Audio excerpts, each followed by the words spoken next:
Well, hey there. For Best Music Coach, my name is Dan, and you're watching a music teacher's reaction live in real time to the Legend of Mana original soundtrack. I've never heard this music before, not once ever, never before in my life. So everything I do, talk about, teach, and play on this here guitar and say out of this here mouth is going to be off the top of my head in the moment with no prior preparation, knowledge, or malice of forethought. With that being said, we're going to go ahead and get started with, let's see, title theme. Let's do this thing. Welcome, chat. Great to see ya.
Ooh. Oh!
Okay, so there's pretty interesting stuff going on here already in the title theme. I'm going to break down the chords for you because I've really been enjoying doing deep dives into the chords in these here video games soundtracks. So we're going to go ahead and actually listen to this again a little bit. Not the whole way, just some of it.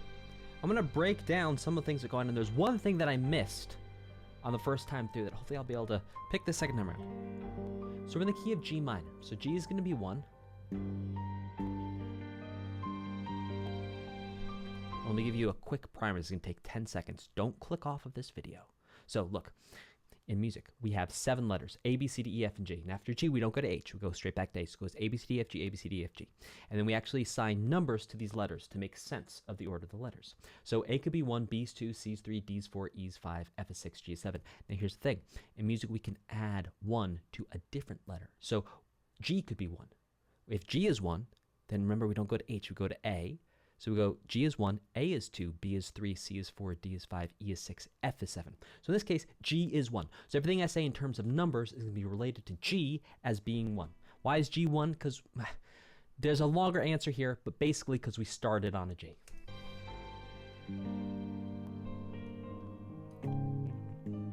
A flat major 7, right.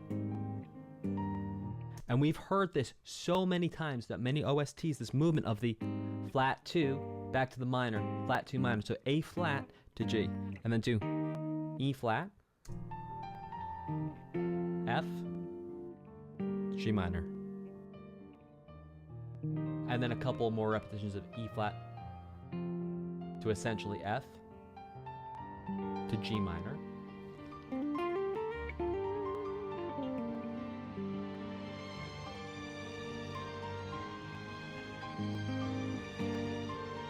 A flat, G minor. Oh, sorry, E flat, F,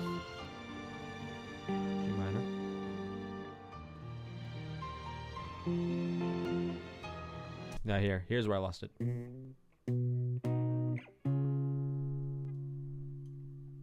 Maybe.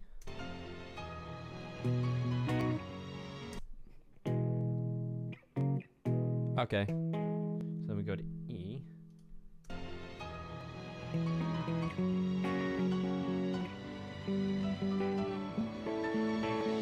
Okay, and that's how we actually transition to B minor.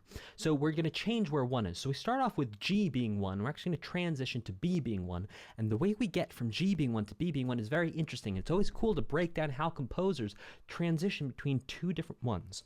So what's happened up to this point is we've had E flat, F, G minor.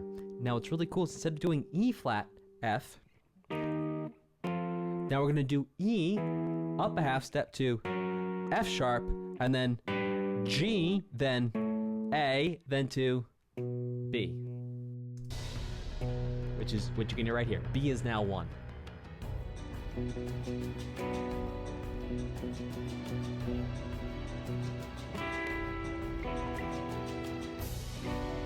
And this is kind of alternating.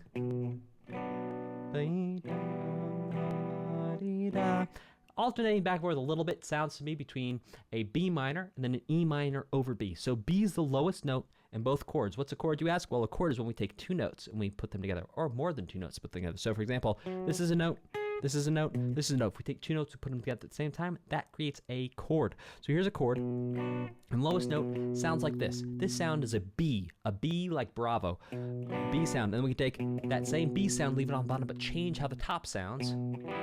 Ooh, very different. Da, da, dee, da. So B on the bottom the whole time, and then changing how the chord sounds on top.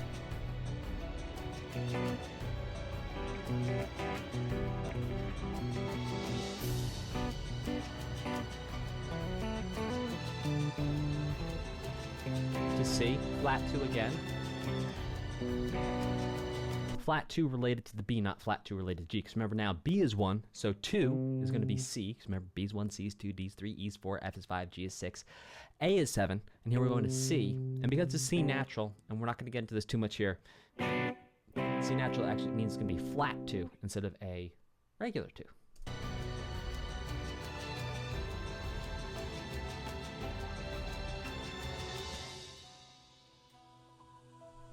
Okay. Interesting. Let's go check out this next one, which is called Nostalgic Song. Let's see what it's got going on.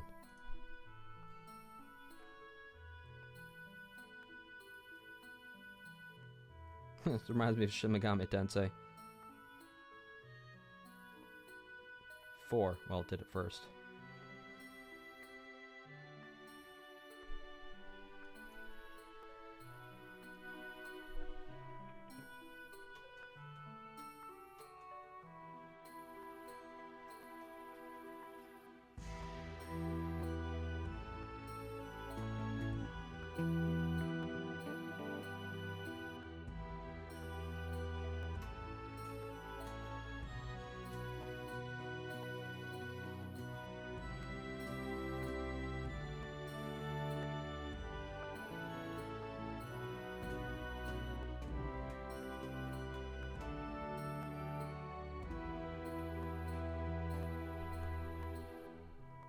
So I missed one thing in there. We'll come back to.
Building now.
Okay.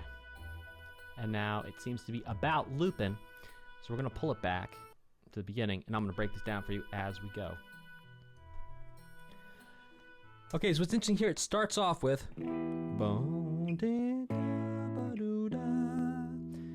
Again, same chords as the way the, I think, a second or third song in Shin Megami Tensei started, which is why it was calling back to this sort of almost Renaissance-y sound, which is created by using the E minor Dorian sound, using that C sharp in there starting on an E.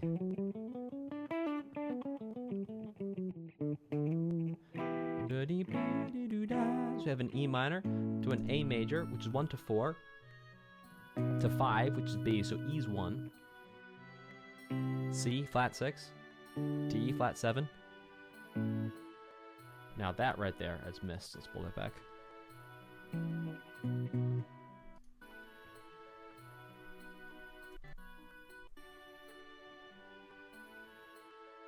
Huh.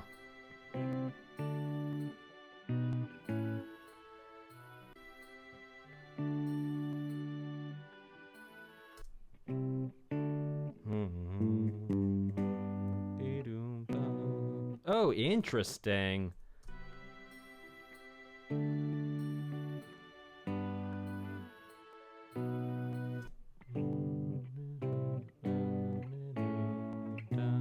Oh.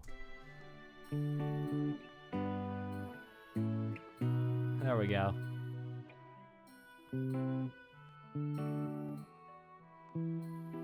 Okay, so what's really interesting here is we go flat 6, flat 7, 3, flat 3, 4, 5. 4 is major.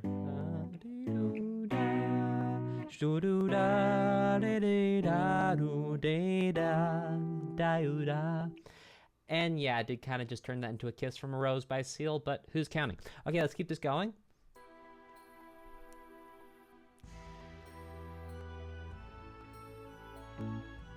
Okay, now it's looping.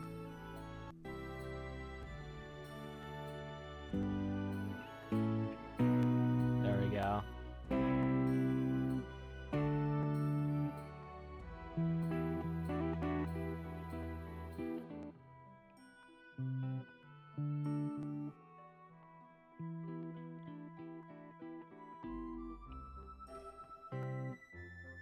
Ah, now right here.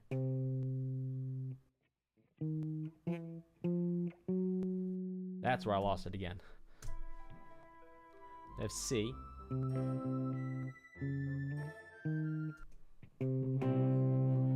don't know why. I'm going like...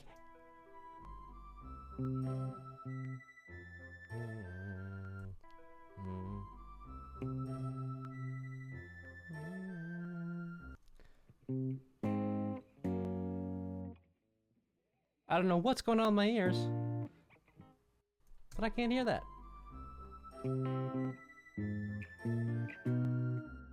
Come on, Dan.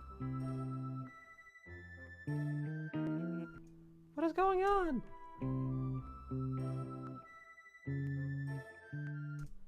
Guys, I don't know. It's like I'm getting stumped by the silliest thing here. Come on. Why can't I hear this?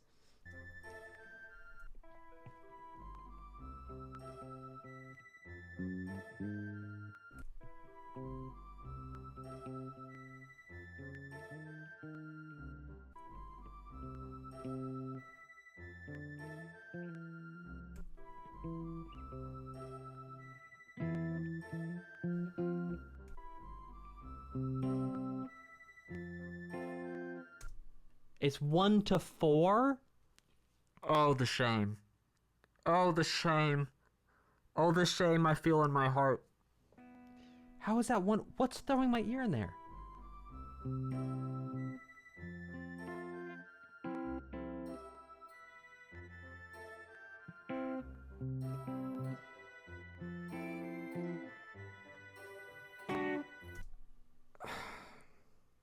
Okay, so here C is 1, F is 4, G is 5. And I don't know why. I thought that was something that it wasn't. Something must be broken in my brain today. Going to C, F major 7, so it's like 1, major 7, 1 to 4, major 7, then to 5, 4, back to 1. What the heck? Why couldn't I hear that? Who knows? Maybe it's because I'm a little hot and I'm distracted. Who knows? Let's turn this fan up. Wow. A 1 to 4, and I'm like, why isn't anything sounding right? Okay, let's check out the next one. Oh, man, this just proves the point that even when you know something through and through, like, I know 1 to 4. Like, I don't need an instrument to identify one. This is the guy who just failed to identify 1 to 4. But, like, 99.99% of the time, I identify 1 to 4 without any instrument or help. I just listen to the music and I know what that is. And I don't know what just happened in my brain where it just, something wasn't there. Who knows? All right, World of Mana.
B minor, B flat, sharp 11.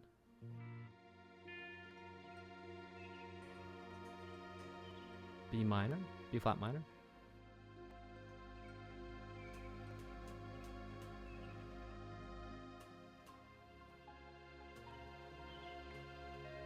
D flat major. G flat. Yeah, because 1 to 4. F minor.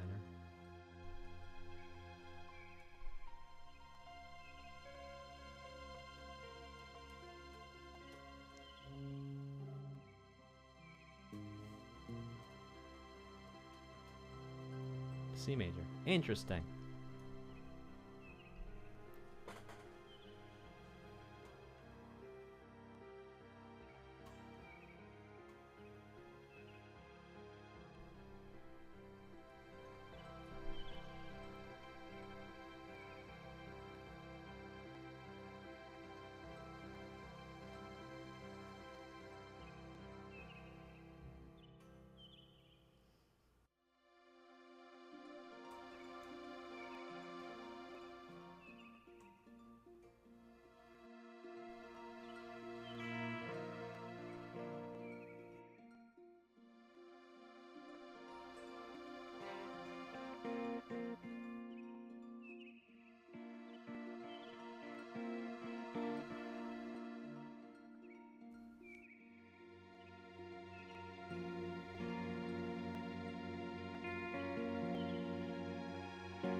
Oh, maybe G flat major 7 there.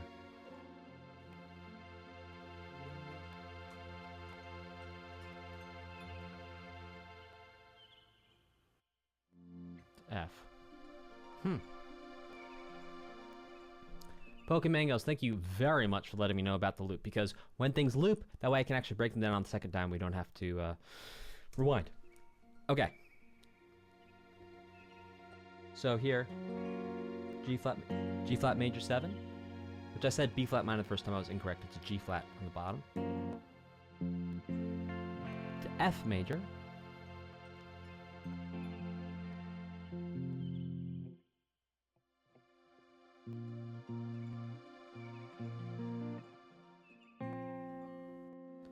It's like a B flat add 2. Like an add sharp 4, add sharp 11.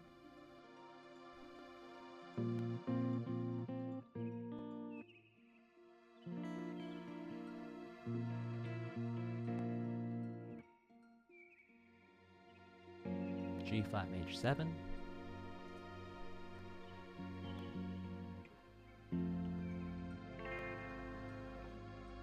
Ooh.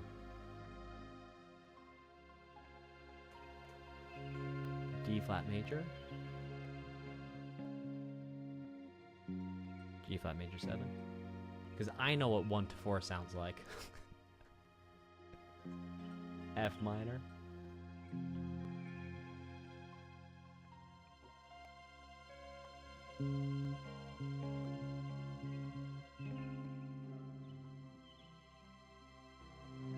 C major.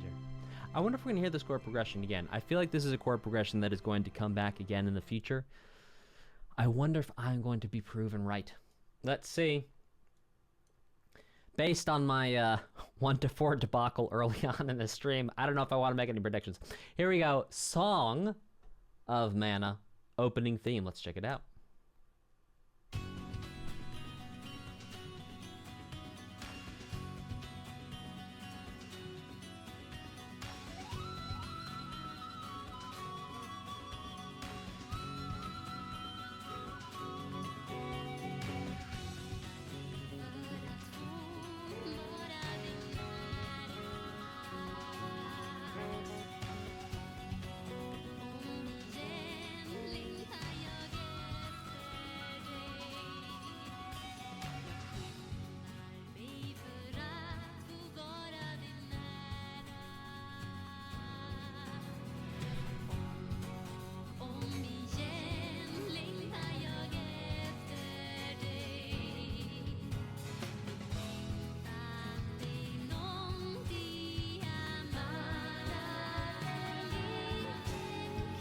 Okay.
All right, sweet. All right, now, let me be honest with you. This is a chunky monkey when it comes to chord changes. This is going to take me a second to chunk through, but I will get this for you. So give me a second here.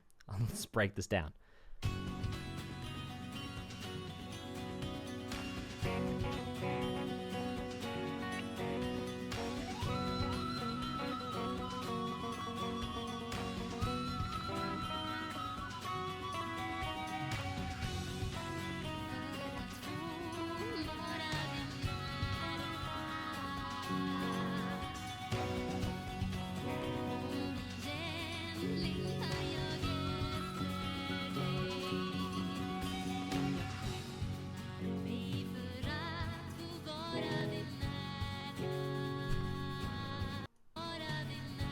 already.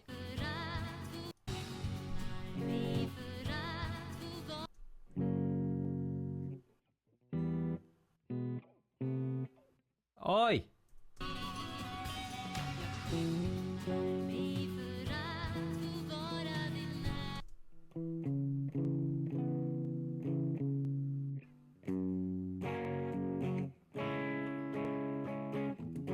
Finally, okay. So you have 1 to minor 5, back to 1. Well, kind of, not really.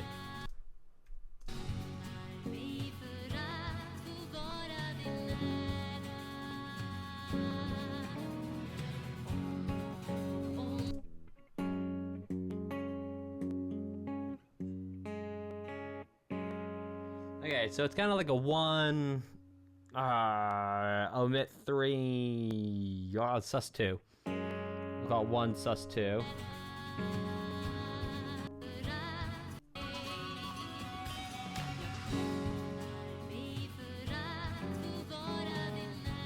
Oh, Lord have mercy.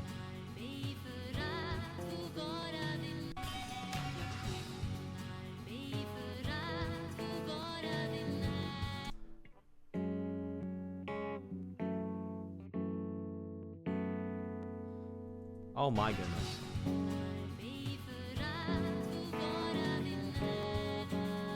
Okay, so kind of, sort of, we have a 1 sus 2 to a, I mean, what are we going to call this? I don't know. 6, because A, we'll call this a 6 sus 2 over F sharp.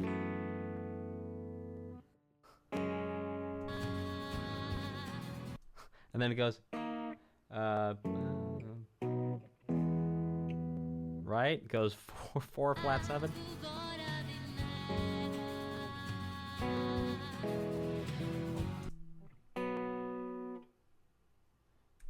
Oh my gosh. Ooh, I'm sweating.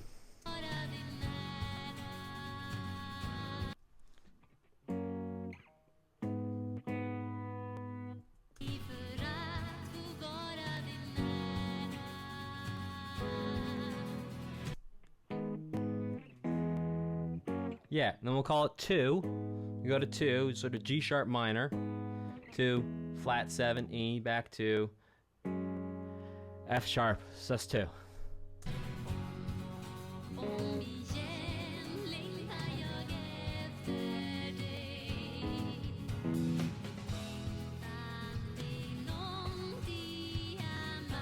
Okay, and we're gonna say that we understood the first part of the song and the rest of it.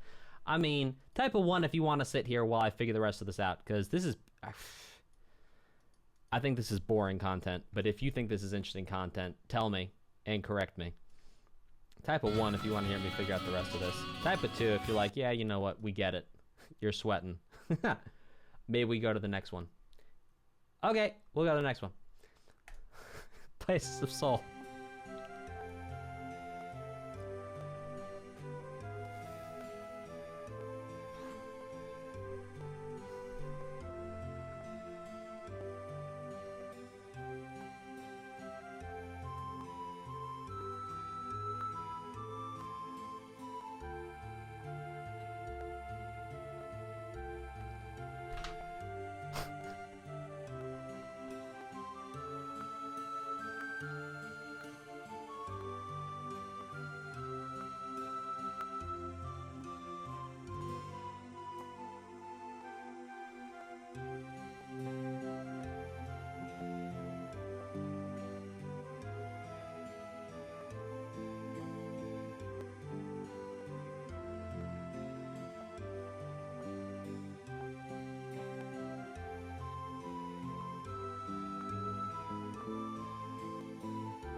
Okay, let's break this one down as we go. We're going to go through it one more time, and I'm going to break it down as we go. So C is 1.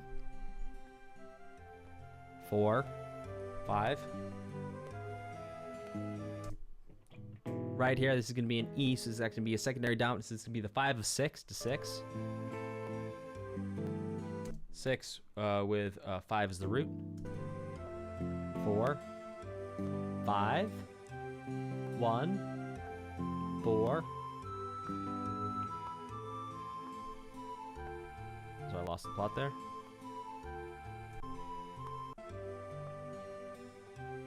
1, 4, 5, 5 to 6, 6.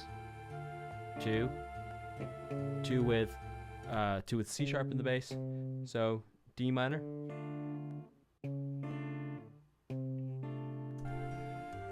To 5. Then there's a 5 of 2 to 2. To 5. 1, 4, to 5. Woo! These chord progressions are moving today. Loving it. Let's check out Hometown Domina.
Hey, Kiki101, thank you for following.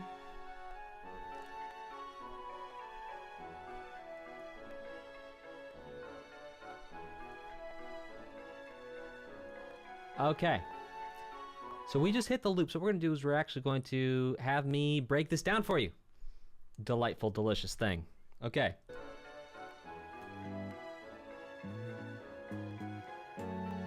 So I'm going to say we're in the key of A major, even though we're starting on the F sharp minor. So A is 1, so F sharp is 6.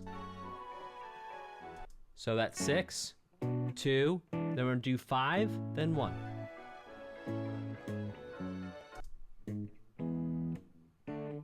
Then we go to 4, 5, to 6, 4, 5, to 1, to 2, 5, 1, 4, 5, to any way you slice it, essentially a 5 of 6. Whether we're going to call this a C sharp 7 going to the 6, or indeed if we're going to call this a E sharp fully diminished 7, leading us to the F sharp minor. Anyway you slice it, moving from the dominant area to, well, the secondary dominant to the, what is still technically a tonic area. 6 would be the tonic area, even if we think of A as being the one, even though you could argue that F sharp is actually the one here in this case. 4, 5. Well, starting and ending on F sharp, yeah, they were going to say it's been an F sharp minor this whole time. Yeah, we'll say it's an F sharp minor.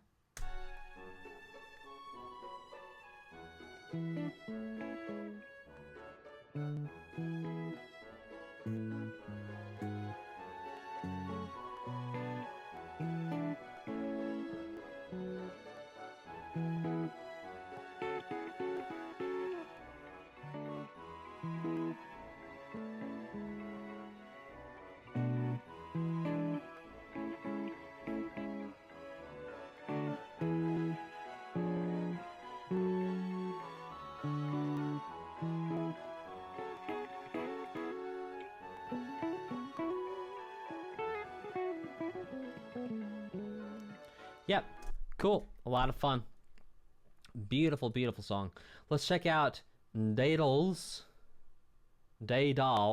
organ.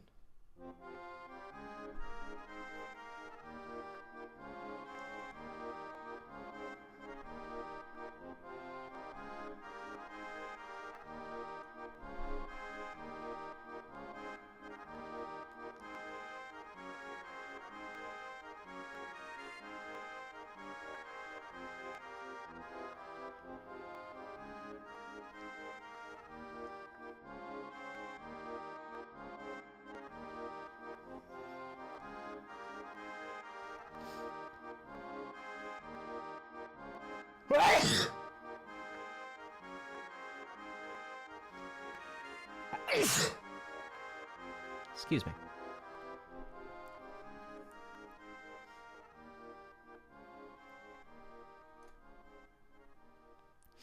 What a delightful... Oh! I may sneeze again. Delightful piece of music. Oh, my nose tickles. Oh my gosh. You know, when I was a child, my father would always be like, I need to sneeze because my nose tickles. And I was like, yeah, right. I don't believe that your nose tickles that much. And now here I am. I'm 31 and my nose is starting to tickle. Ooh. Oh, the curse of the Spencers comes to haunt me. Oh, gosh.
Now we're gesturing at the main theme here.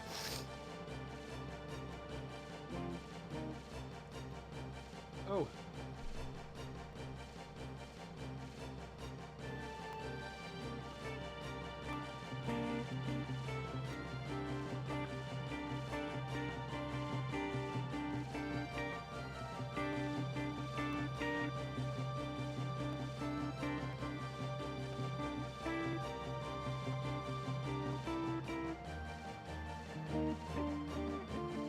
The D minor, E flat major, D minor, to where we think one has been all along, G minor.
So taking elements from the main theme here, and indeed using a key. Remember how we say G was 1 when we were listening to the main theme, and we transitioned from G being 1 to B being 1. This again here, G is 1, so it's giving us a similar sound, or at least a similar context of the main theme, even though the way it starts is relatively, I'm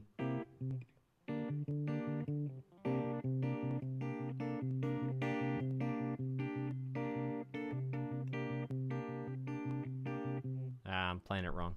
But anyway, essentially what we have here is we're in the key of G minor. G is 1. But here in this beginning part, C is the lowest note, 4 is the lowest note. And there's kind of this G minor chord on top of it. Maybe G minor 7 at G minor. And then this ascending pattern of G, A, B flat.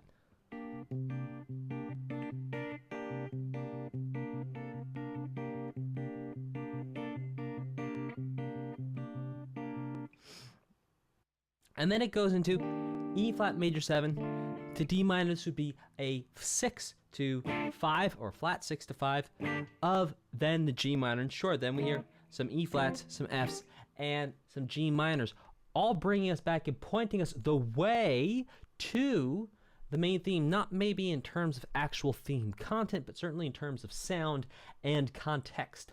Let's check out Pain the Universe.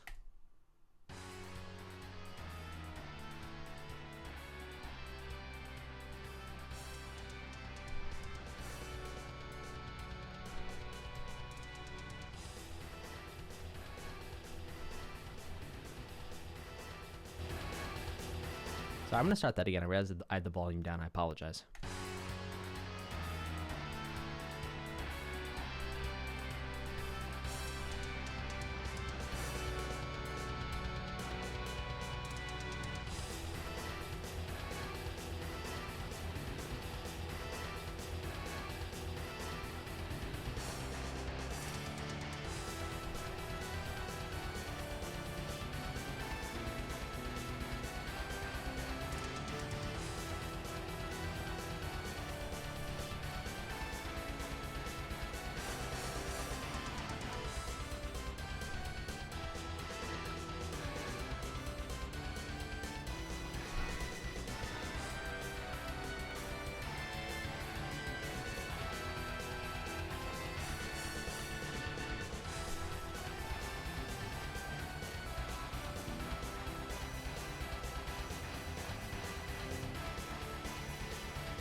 So E is 1 here. I'm assuming this is the loop, so I'm going to break it down this time through.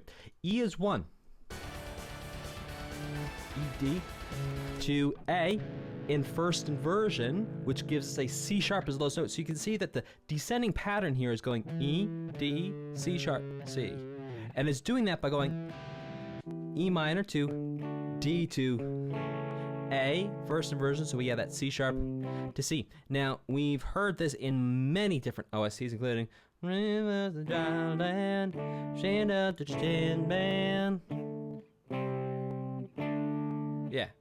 Rivers in the Desert, Persona 5, wonderful chord progression right there. Where else have we heard that?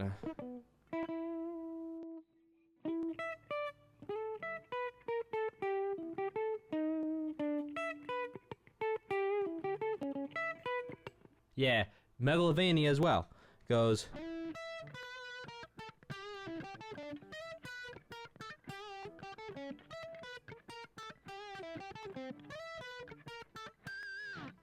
Same idea there for Megalovania. Different key. Megalovania, I think it's a D minor. Do dee da de be da kudogi. Beep ba ba ba ba budogi. Beep ba ba ba ba budogi. Beep ba ba ba shumpledogi. There you go. E minor. D. Again, A burst inversion. C, D. C, D, E minor. C, D. B, C. Okay, let's actually figure out what happened there with those drums. That was fun.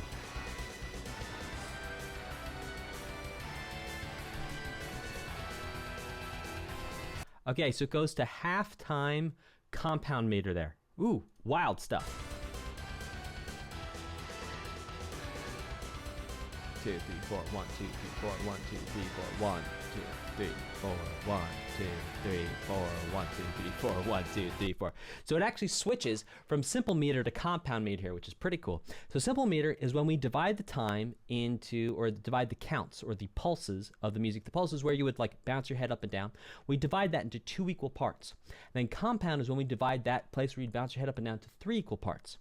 And so what's happening here is the composer not only changes from 2 equal divisions of the time to 3 equal divisions of the time, but then they do half the speed of the... So, okay, I'm going to try to make this up for you. So, you have simple meter at, let's say, I'm going to give you some approximate numbers here so we can actually do some real work here.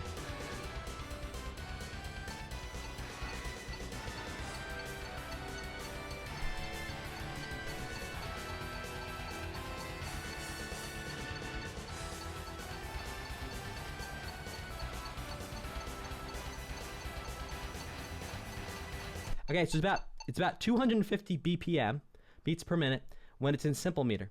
So then it goes to 125 BPM, but compound. Even that's a little slow. But just to give you an idea of the general area, so it's 1 and okay. 1 and 2 and 3 and 4 and 1 and 2 and 3 and 4 and 1 and 2 and 4 and 1 and 2 and 3 and 4 and 1 and 2 and 3 and 4 and 1 and 2 and 3 and 4 and 1 2 3 2 3 4 2 1 2 3 2 2 3 3 4 2 3 1 and 2 and 3 and 4 and 1 and 2 and 3 and 4 and 1 and 2 and 3 and 4 and 1 and 2 and 3 and 4 and okay, I'll get that for you one more time. That's wonderful. 1 and 2 and 3 and 4 and 1 and 2 and 3 and 4 and 1 and 2 and 3 and 4 and 1 and 2 and 3 and 4 and 1 2 and 3 and 4 and 1 and 2 and 3 and 4 and 1 and 2 and 3 and 4 and 1 and 2 and 3 and 1 T dot 2 T dot 3 T dot 4 T dot 1 T dot 2 T dot 3 T dot 4 T dot 1 and 2 and 3 and 4 and 1 and 2 and 3 and 4 and wonderful. What a lovely way of switching things around. And I'd love to know, is there something going on with this boss where the timing switches up radically during that part of the music? Or is there some part of, I'm assuming this is a boss fight. It sounds like a boss fight compared to the music we've heard so far. Or maybe it's just very difficult level. Is there some critical thing here? And I know, yes, you could say, well, all video games, there's a critical element of timing. It gets used for a lot of boss fights. Okay, well, it's a wonderfully delightful piece of music, especially with that shift and that change between simple meter to compound meter there. Wild stuff. So cool. All right, let's check out Clifftown Gato.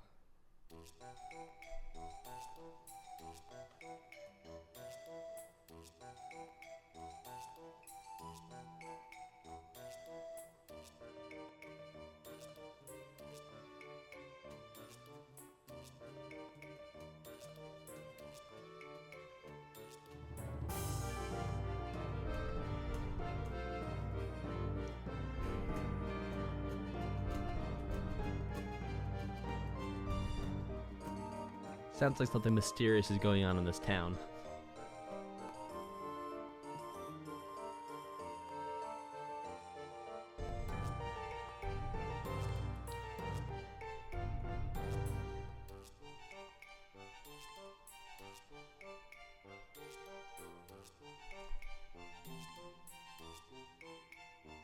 Oh, we just heard the progression from the boss fight.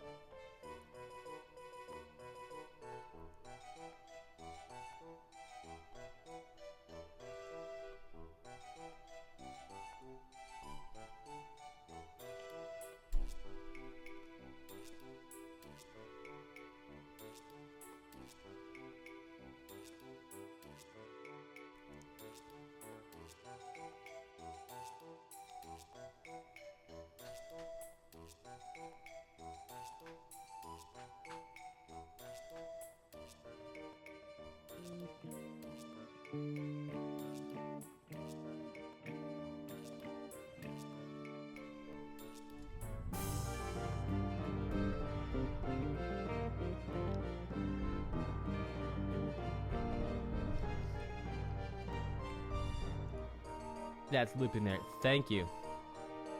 So one thing I want to break down for you is this beginning. This is some.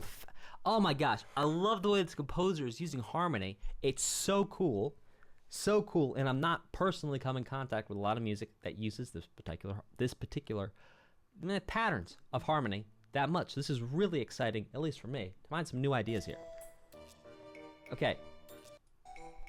So this piece starts off, and we think E is going to be 1, and indeed we could argue that E is 1.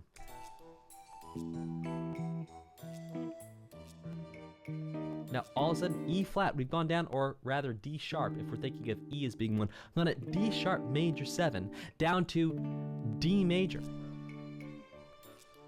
D sharp major 7 to D major. That right there, I have never heard that before in my life. Like, there's no way you're going to tell me I've heard an E minor, like hanging.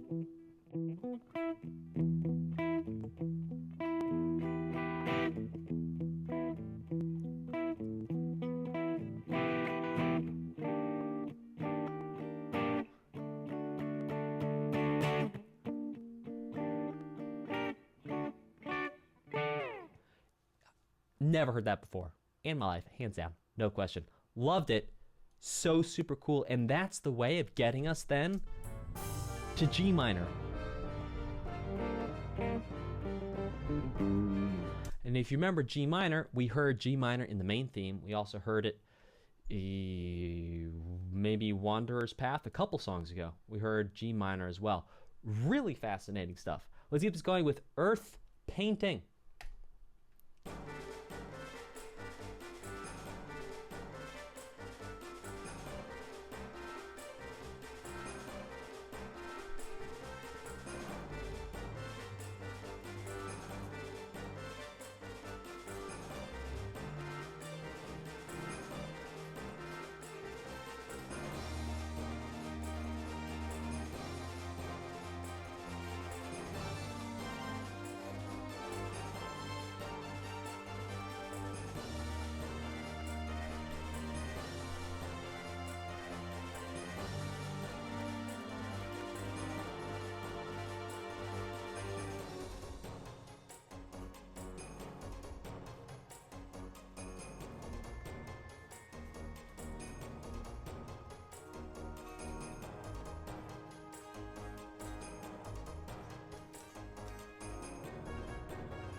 All right, I just missed that transition back to the G minor. Let me grab that.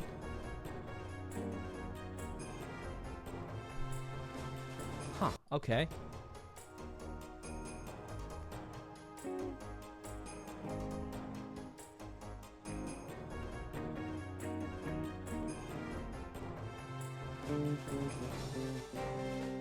Ah, back to a C. No, not a C. To an F. Huh.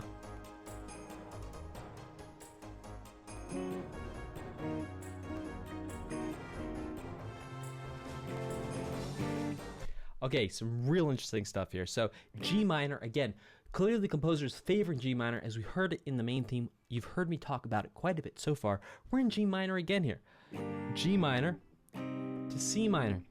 Back and forth, 1 to 4. Yes, I know what 1 to 4 sounds like.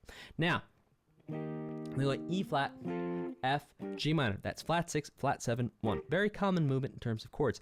Now, what's not quite so common is what happens next. Then it goes to what we're going to go ahead and call a G flat major, to an E flat minor, to A flat major, E flat minor, A flat major, to F major, to bring us back to 1, which is G. Wild stuff. So cool. Loving it. Type a 1 in the chat if you are digging this Legend of Mana original soundtrack. Let's check out Marginal Beast, which is what they called Mr. Beast before he really hit the big time. Yeah, he's Marginal Beast. Now he's Mr. Beast.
C minor.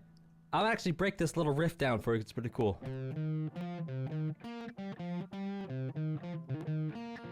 Ah. So we're in the key of C minor. We're going 1, 3, 4, 3.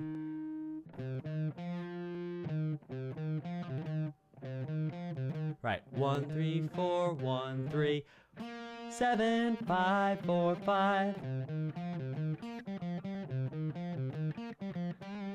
There you go. That's that riff going on right there. Let's check out Moonlight City Roa.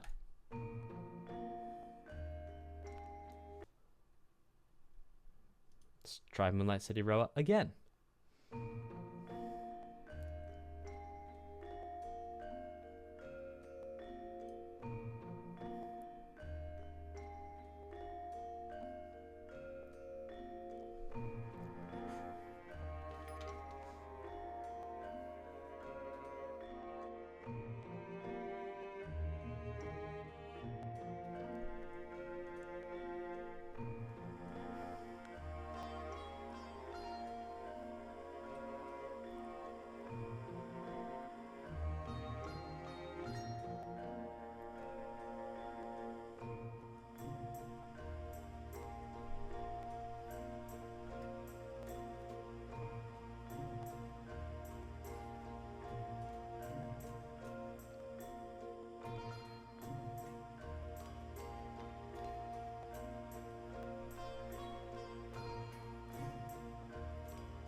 Thanks, Pokemangas.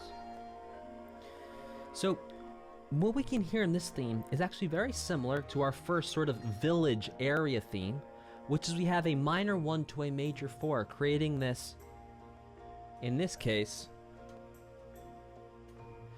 B flat minor Dorian scale sound. Now again, you might say, yeah, well, technically the scale isn't the sound. Yeah, you get the idea.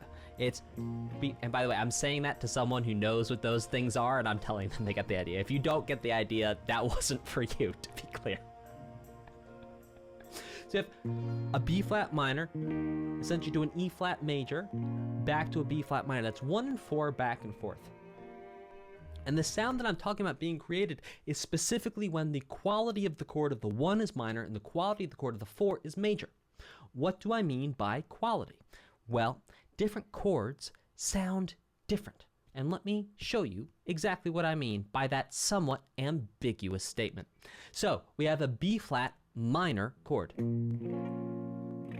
Type a 2 in the chat. If you're watching the video on demand, you can type a 2 in the comments, or you can type a 2 in the YouTube chat if you're watching this on YouTube after the stream. Type a 2 if you find this sound to be somewhat pensive, maybe a little melancholy, maybe a little sad. Type a 2.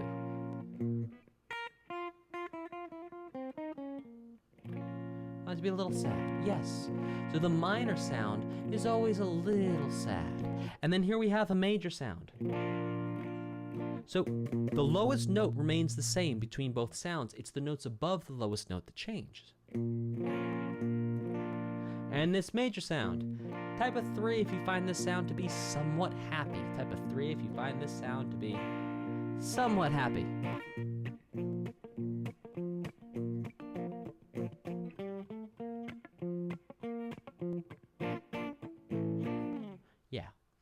And so basically what we're looking at here is when we have the 1 chord, or B flat here, has minor sound on top of the B flat. And then the 4, E flat, remember B flat, C, D, E, in this case it's going to be E flat, but we get to some kind of E. When the E has a major sound on top of it, that's what creates this feeling of this, it allows for almost these Renaissance.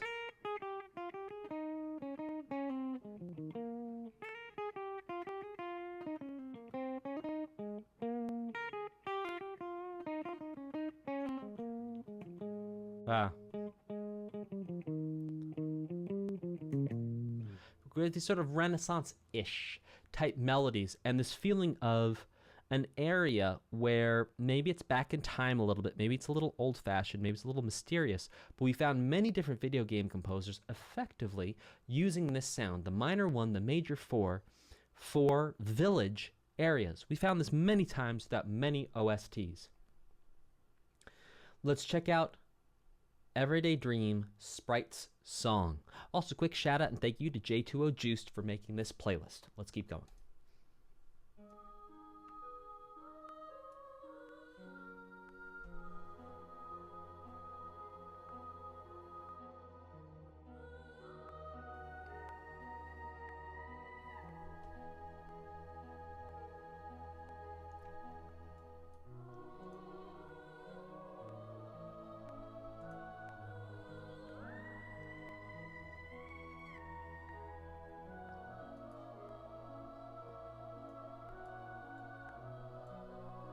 Oh, beautiful.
Oh.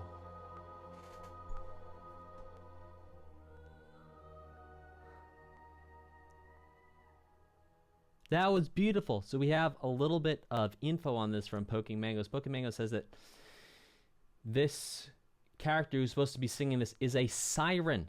And indeed, some very, very, very high notes that sound delightful and tasteful. And my gosh, don't they sound lovely?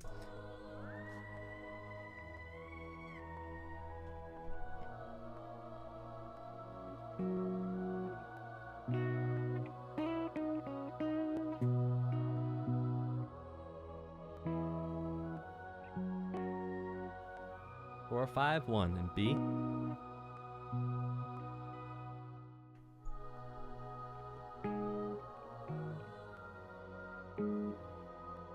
Ooh.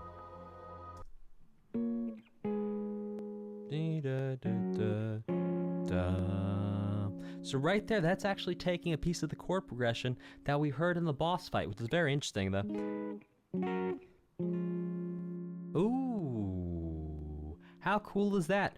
Bringing bits and pieces of this chord progression. Now, we've heard this chord progression a number of times since we heard the boss theme, so to say that it's from the boss theme, yeah, may not be exactly correct because the composer might not actually be implying danger with this series of chords. It may just be a series of chords the composer likes and they're using and creating a feeling of continuity throughout the OST by bringing this particular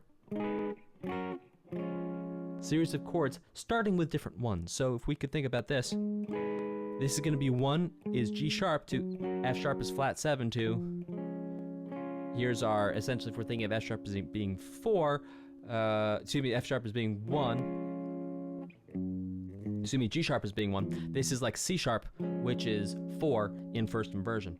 And we heard the same idea with E as being 1. And we actually heard it another time in another song. So we're hearing, perhaps maybe not, the composer's not telling us specifically that danger is here, but the composer is giving us a feeling of continuity. Oh, so it is a siren, a classic interpretation of a siren who does sink ships. So this is maybe indeed, we've found a chord motif to represent danger. A chord leitmotif that's representing danger here in this OST, which is going to be a minor chord descending by a whole step to a major chord descending by a half step to a major chord in first inversion. And again, we related this all the way back to Megalovania. If I could even play Megalovania in this key, down by whole step, down the half step, and then here's where it changes.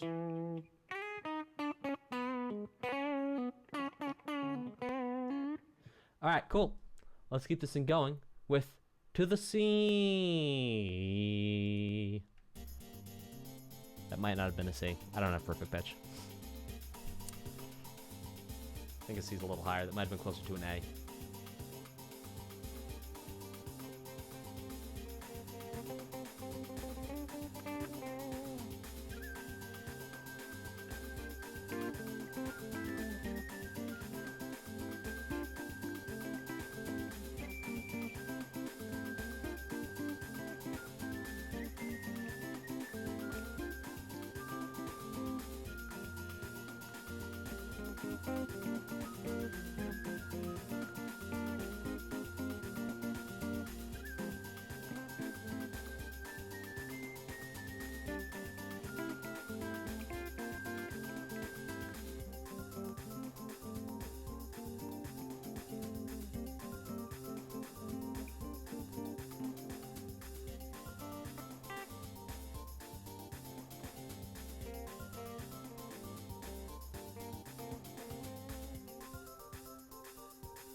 So using the same sound here, this is the same Dorian sound we've heard in the village areas.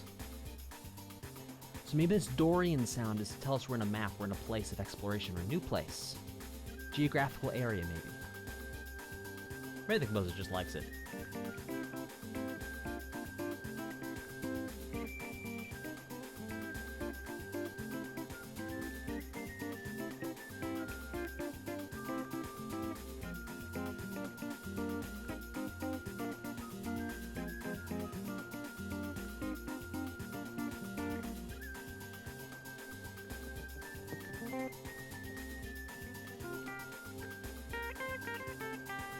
Yeah.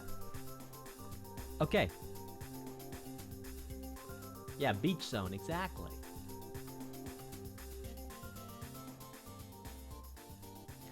So,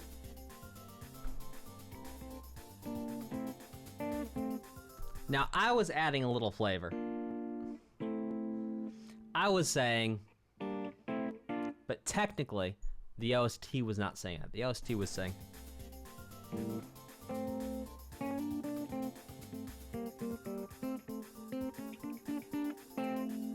really, the OST does not feel like it's going up to a B flat. It feels like it's very much going to a G in first inversion. So here we are again in G minor. G minor, which, as you may recall, we heard in the main theme. We've heard in some of the other zones, G minor as creating an area of feeling of a place. Yes, I know that just sounded very incongruous, but here we are. So I was adding a little flavor there, and then after the G minor, it drops down to F minor. Now,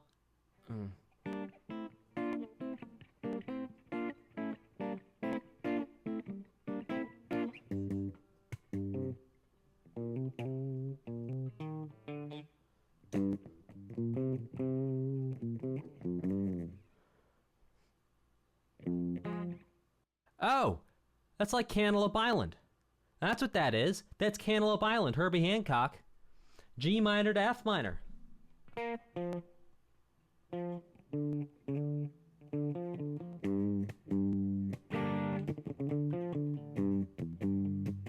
That's what that is.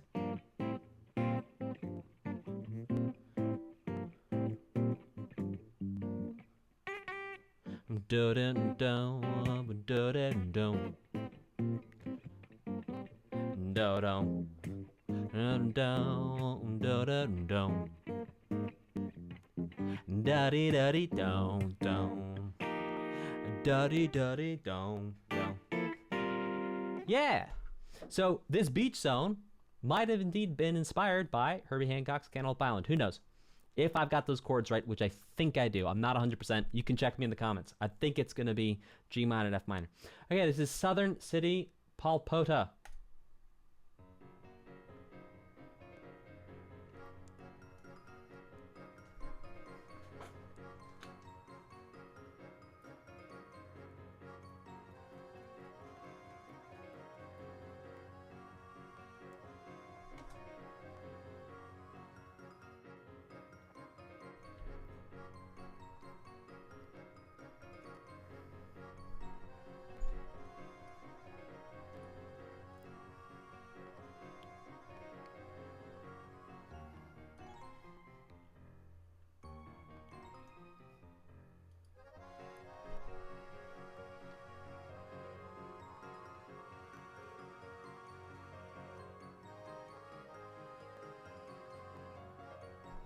So let me turn the music back up. I think I might have turned it down. Apologize. I'm going to stop adjusting the levels.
Thank you, Revobot.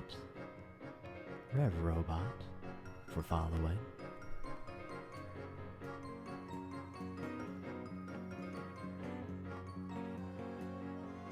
Now, what's pretty cool about this, if you give me a second, sorry, my brain's working a little slow today.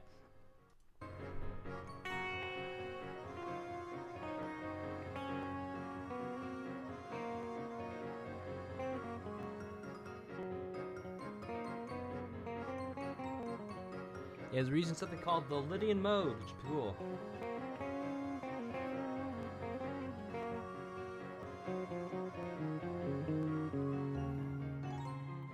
So, just like before, I talked about using the Dorian mode in certain areas. This is now yet a different sound. So, the underpinning is an F-sharp major sound. However, on top of that, we're not going to use the typical notes. Again, typical, I mean statistically in terms of all the music that's ever been created in Western music using Western music theory. Qualifier soup there. That's typically the sound we would think of, having the major scale. But instead here, scale degree 4 is changed and it's raised up by half a step.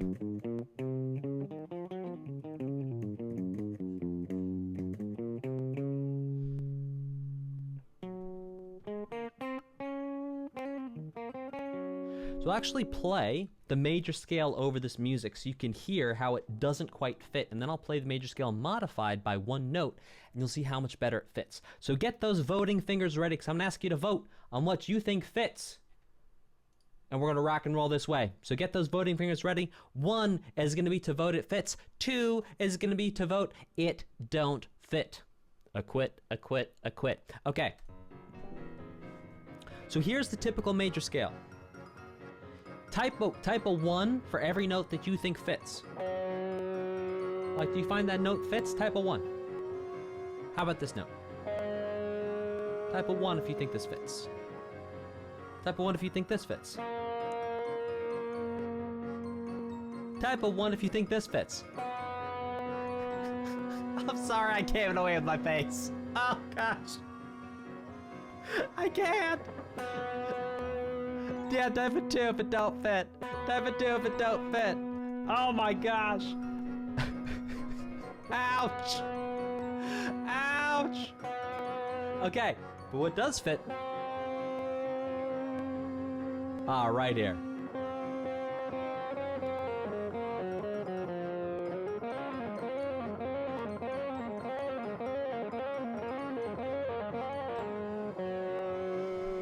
So by changing one note from the scale, you could see how that one note, my gosh, it just does not fit very well with the music. When I play it over the music, that didn't work, whereas really didn't. So it's by changing one note, you dramatically alter not only the sound of the melody, the sound of the chords, everything shifts and changes. Let's check out Everyday Dream. Is this the mermaid, perchance? Okay, this is the mermaid trying to sing the siren song.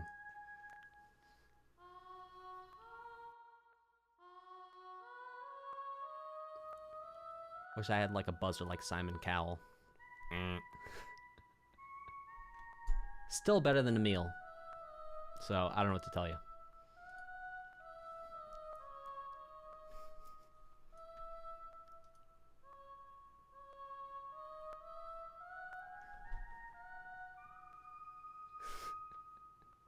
Nailed it.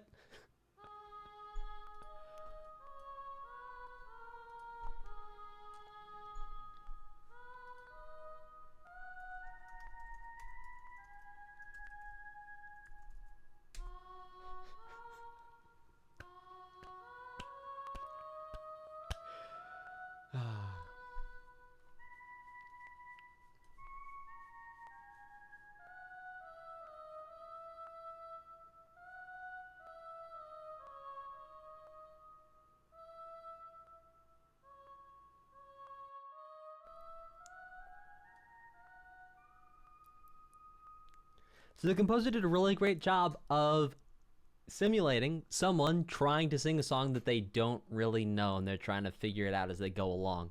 That was fantastic, especially to be doing that with synths. You know, the composer was likely like singing along, trying to make it, you know, sound like it was stuttering. That was great. That was very great. I was not saying that the composer was singing. I was saying that a fast way to make it sound like you're singing along is actually record the voice first and then go in afterwards and copy the voice. At least that's fast for me when I've done things where I want to mimic a voice. Let's check out Calmly Traveling.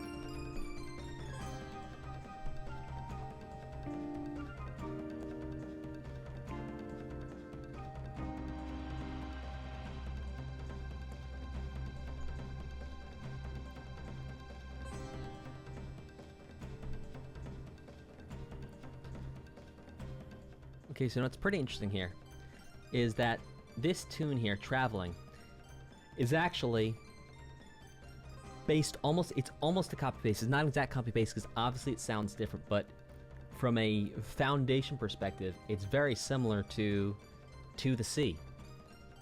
It's actually the same sort of idea. It's using that Dorian sound, and it's going up and down again, using that little movement that we heard in To the Sea.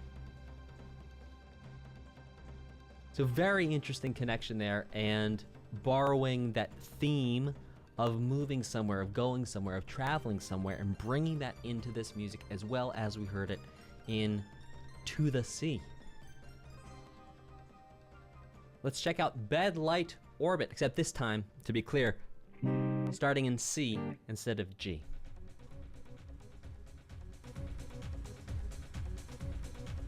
Oh yeah.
This was pretty cool here. This is actually, again, a similar movement to the Sea.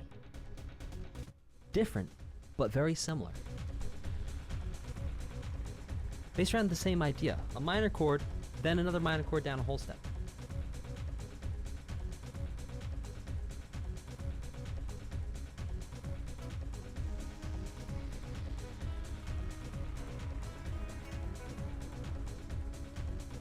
Alright, cheer one bit for a guitar solo over this. Cheer one bit for a guitar solo over this. I'm not holding up two fingers, just hold up one finger. Cheer one bit for a guitar solo. Alright, poking mangoes. Let's do this thing. I'm gonna crank my headphones a little bit. Let's check the levels.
little something. Yeah, a little bit of Carlos Santana, and I just found my way to it. I think that might actually be the original key, which is why I started doing it.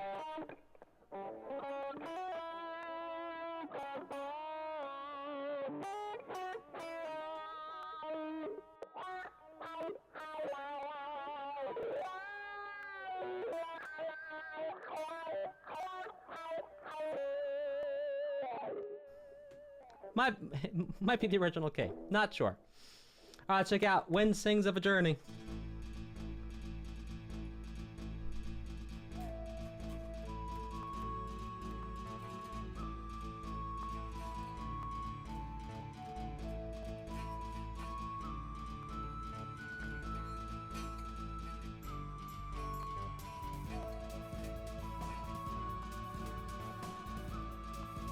Thank you, kid. I appreciate that.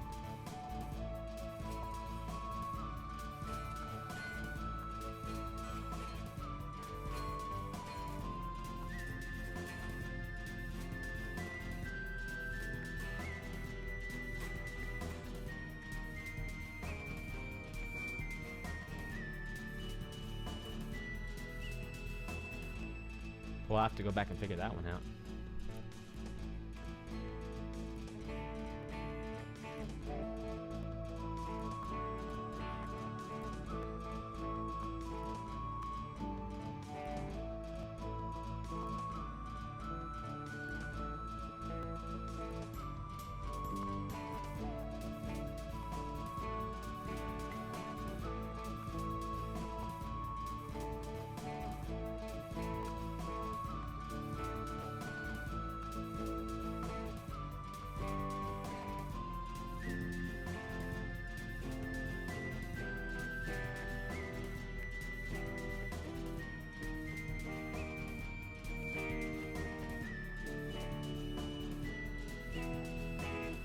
Oh, we got it. Okay, so what's really interesting about this, we're actually going to go through it again. Well, we'll start through it again as I break this down for you.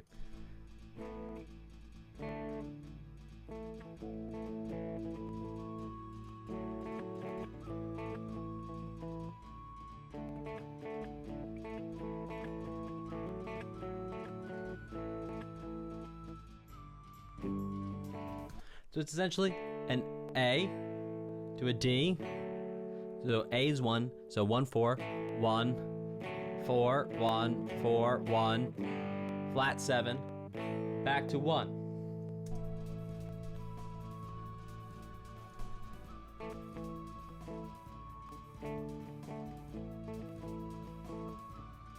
Four, 1, flat 7, flat 6, minor 5, flat 5, major, to 4, to 5, back to 1. And that's what's going on there in Wind Sings of a Journey. Let's check out Mystic City Geo.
C major here.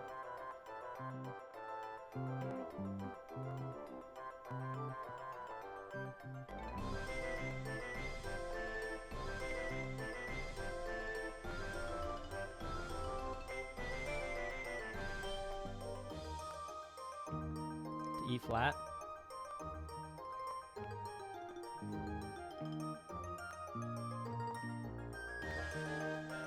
E flat. A flat. E flat. 5. Yeah, then F to B flat 2 5 1.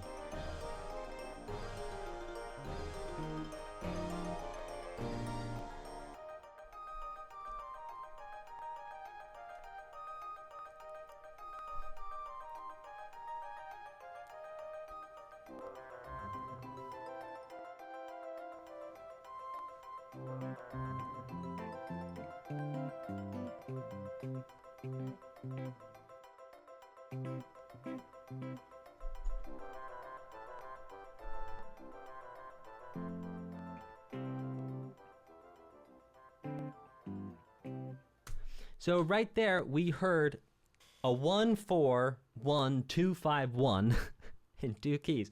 We heard it in E flat major, then we heard it in C. So the first time was E flat. So it was E flat to A flat to E flat to, I think that A flat, and then it was 2, which is F minor, to B flat 7, which is 5, then back to 1. Then we heard the same thing in C.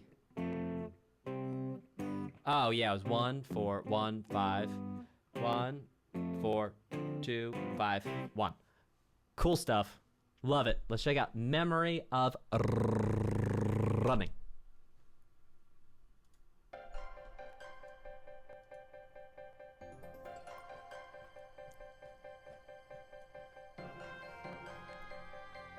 Oh, interesting.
F minor.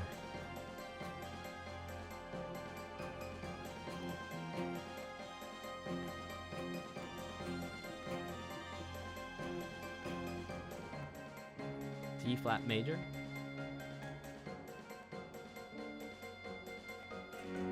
To G flat major. Back to 1. So it's flat 6, flat 2, back to 1.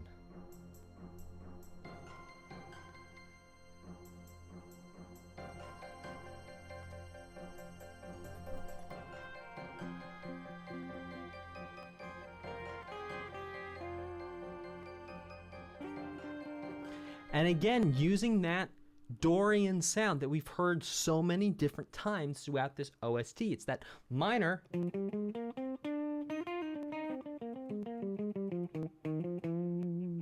sound with the raised 6. We've heard this so many times with this OST, and here it is again.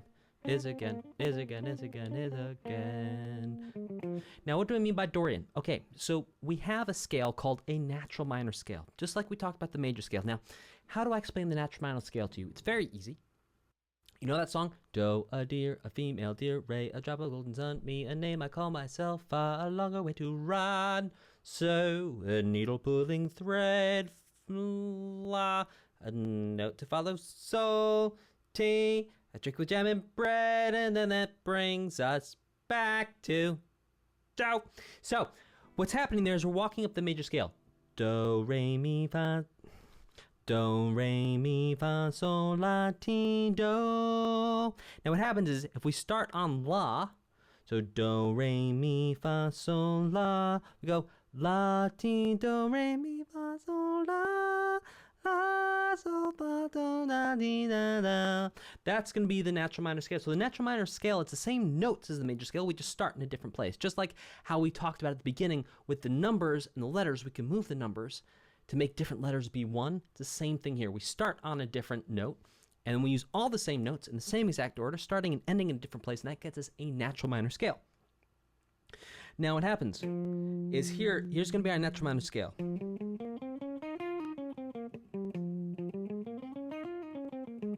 But throughout this OST, what we've heard is a natural minor scale changed by one note. And just like a couple tracks ago, I played you that one note difference. This right here makes all the difference just as well. This one note is just as important as that one note difference where you guys were like, oh my gosh, that one note sounded terrible over everything. It's the same thing here. This one note makes all the difference, and it's note number 6. So 1, 2, 3, 4, 5, 6, 7, 1, 7, 6, 5, 4, 3, 2, 1. As opposed to 1, 2, 3, 4, 5, 6, 7, 1, 7, 6, 5, 4, 3, 2, 1. So we're changing 6 by just a teeny, tiny little bit. By doing that, it changes the entire sound of everything.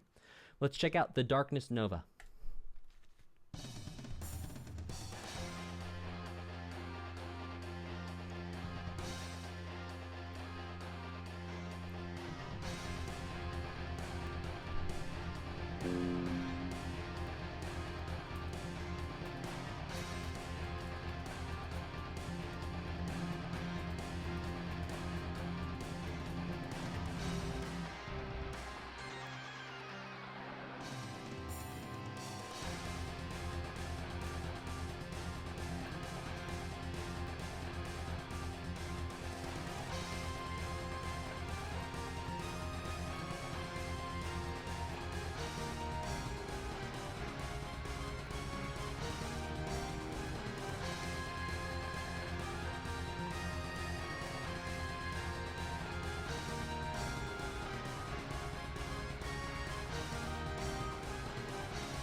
Again, it's got to be a boss fight.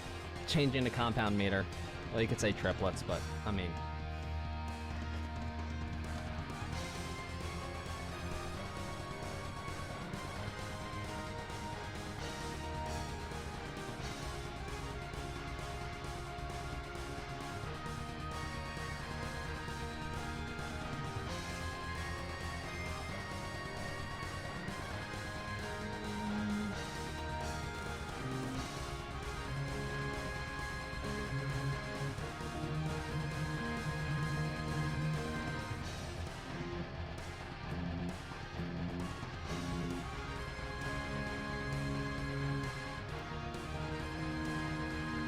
Flat 7, 1. F is 1.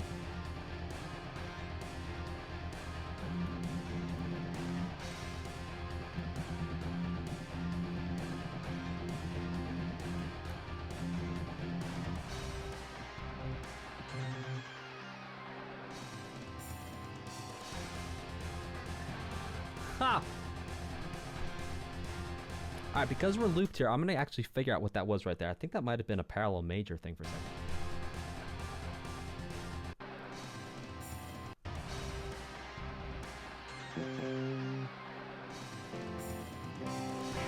Oh no, I was just hitting the 5 major chord there. So we hear 1, we go to 5, F is 1, we go to 5, which is C right there. F is 1, we go to 5. Back to 1, 5.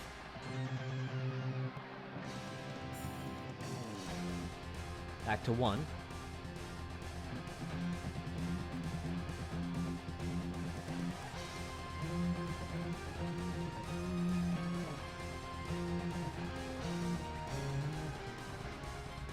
Flat 6. Flat 7. To 1. Oh, I did miss one thing in there.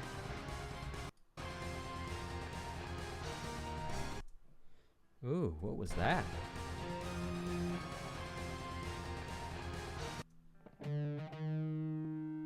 Surely not.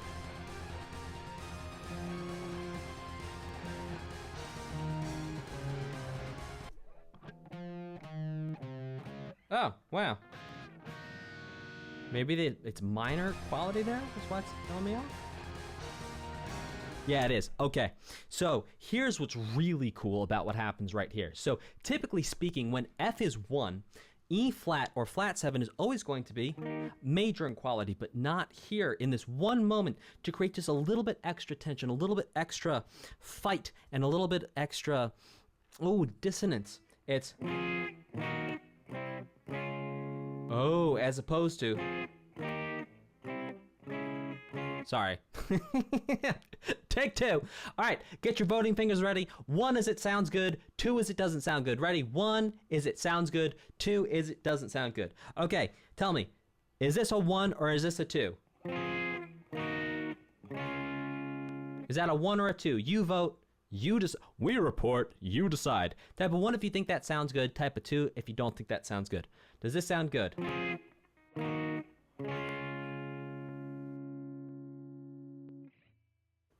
1 if that sounds good. All right, Pokemango says 2. Kid says 2. Kid, I'm not saying your whole name because I'm not getting canceled. Yep. Okay, great. Then we go ahead and here's the next flavor.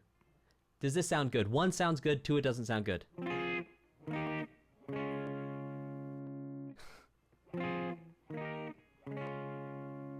Type of 1 if that sounds good. Type of 2 if that doesn't sound good. Yes, that sounds pretty good. And so what's happening there is that the composer is changing the quality of the chord. Remember we said we could keep the lowest note, but change the upper notes. So instead of it being a major, happy quality chord, the composer changed it to be a minor, that sad, that pensive quality chord, which creates a little extra dissonance, a little extra zhuzh, and mystery going on in this OST. Because typically you would hear, but no, indeed. Oh, and that's what definitely threw me for a loop. I heard that. I was like, wait a second. What is that? Because that's not something you hear very often. Welcome, welcome. Let's rock and roll. We're going to go ahead and finish up Legend of Mana here with part 2. We're going to start off with Pastoral. Here we go.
Okay, so an interesting piece so far. I'm actually going to pull it back and break down the chords for you as it goes by, because again, as we've seen throughout the OST, some very interesting things happening in the chords.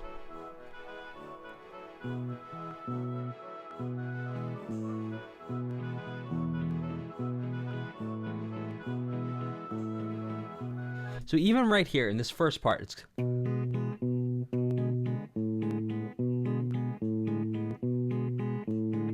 And so what's happening is we have an E7 chord, and then we're starting on a B, and we're alternating between an E7 over B to an E7 over A. Which already is fascinating. Now to a G major, to a D in first inversion, D over F sharp, E minor, D. So now we feel like D is 1. To G, which would feel like 4. To 3, F sharp minor. Now to flat 3, F, back to E7. So a fascinating piece that it starts in E7, so it makes us think that the E is going to be 1, but then when it goes into the second part of the song, it really tonicizes the key of D, which is a fancy way of saying it makes us think D is now the 1. And indeed, G to D in first inversion, it's like 4, 1, and then 2, E minor, subdominant area, bringing us back to 1, tonic area, and then G, F sharp minor, to F, then to E. A fascinating movement there, and again, I know I'm repeating myself, but it's true. Really interesting chord work by the composer and some real interesting stuff. Hey, Nudge and Prod, welcome, welcome. All right, let's check out Ranch Night. Here we go.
Again, interesting stuff going on in the chords here. So what we had, we're going to say C is 1, and then B flat is going to be flat 7.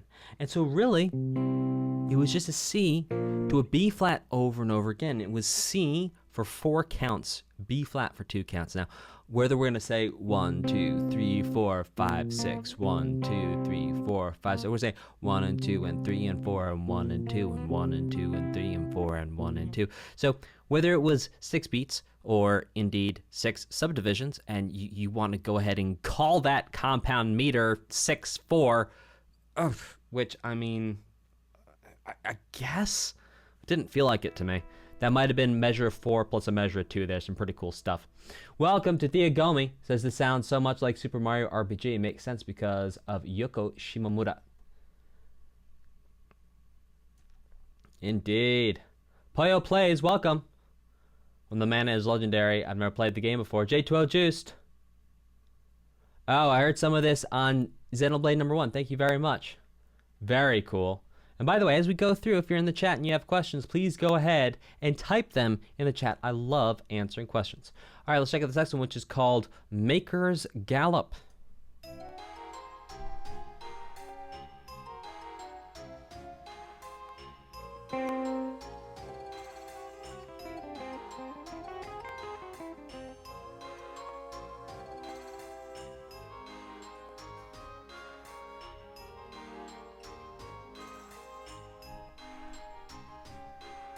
Oh, I'm sorry, the volume is super low. That's my fault.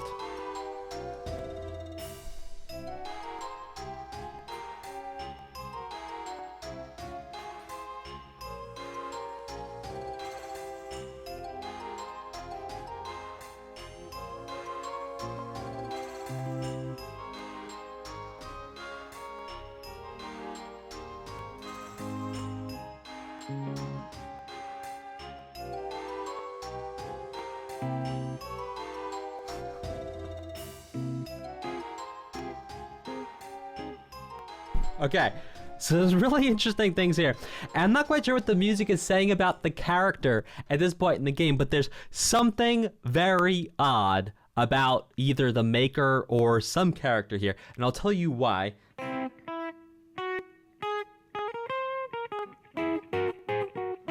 It's because the scale that's used here is the whole tone scale, and it's mixed in with other things. And the whole tone scale is only ever used when you're going to make something sound a little odd, or a little dreamy, or not quite of reality. This is the augmented chord. We learned all about this in a couple different OST reactions. I will not go into the augmented chord here, rather talk about how the mixing of the mixing of the whole tone scale here, it's just super interesting. Creates such an intriguing emotion and such an intriguing vibe and feeling.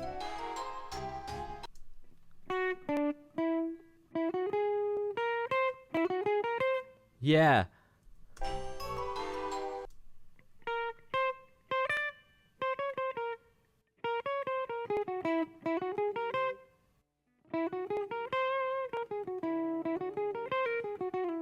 Huh.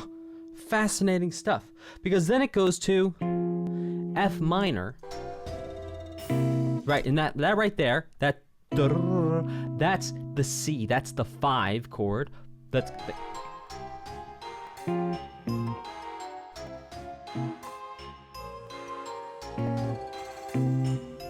was 1, 4, 5.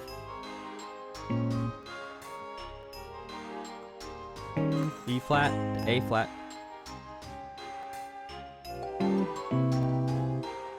And even there.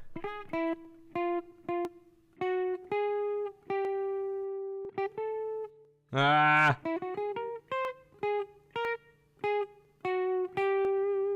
Oh, it's odd.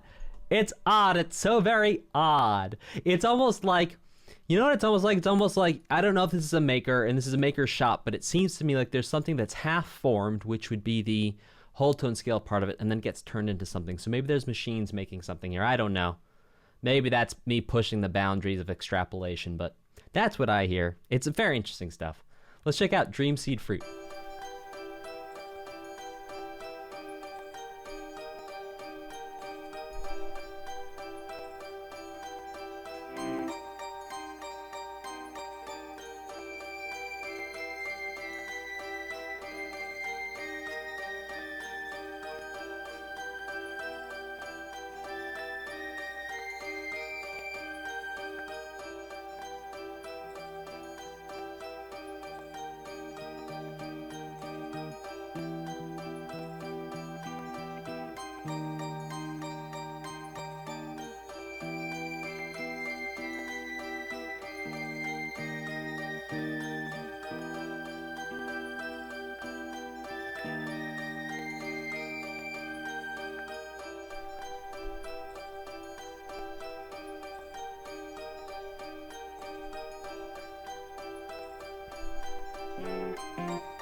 Okay.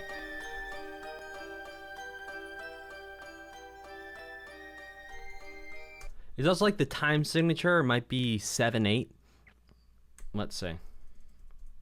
Okay, so the chords, first of all, it was an E minor to a D sharp major. The whole song going back and forth, E minor to D sharp, continuing the very interesting chord choices, creating very interesting music. Now let's see if we can dial in what this time signature is.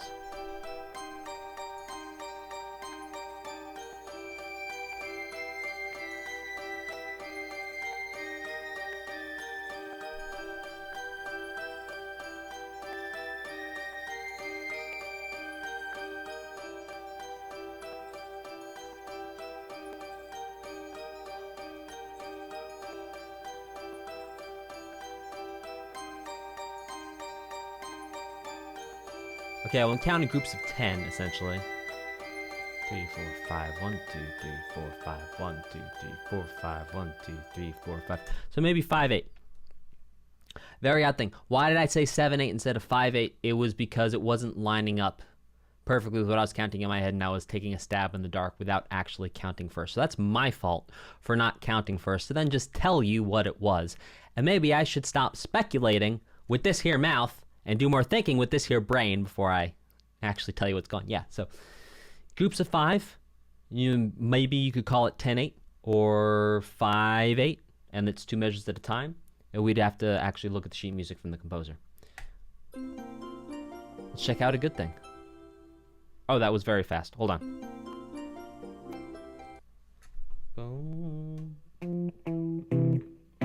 Okay, so the first was maybe? I heard a minor chord in there.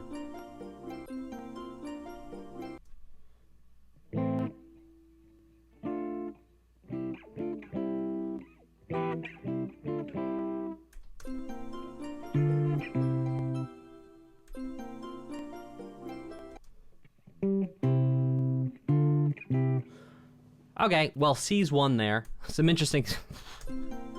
like, okay. C, da-ba-dee, da-ba-dee, da-ba-doo.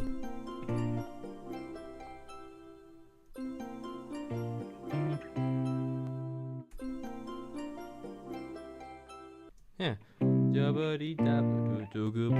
Basically, if we could summarize it down, make it very low resolution, break it down to 2 pixels, we would say it would be a C major to a B flat back to C major, which is a similar chord progression to what we heard a couple songs ago. Was it maybe Ranch Night? Where it was back and forth between 2 major chords a whole step away. So it does sound like a ringtone, Diagami. I agree with you. Let's check out Play the Organ.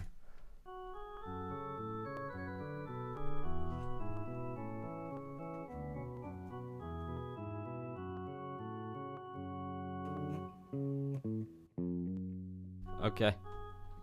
Hold on. It went by so fast. Okay. So you have well, maybe one, let's call it a 6, 2, 5, 1 in A.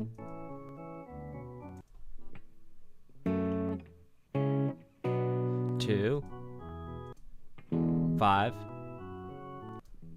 to 6. And seeing as we're ending on 6, maybe 6 was 1 the whole time. So if 6 was 1 the whole time, then it's really 1, 4, flat 7, flat 3, flat 4, minor,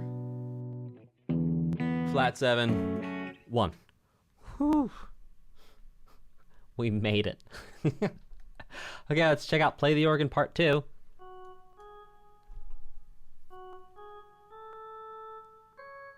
Oh, this is fun.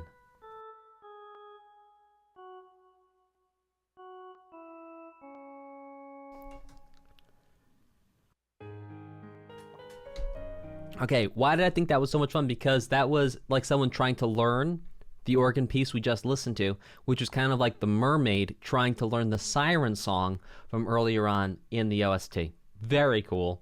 Let's check out Nocturne.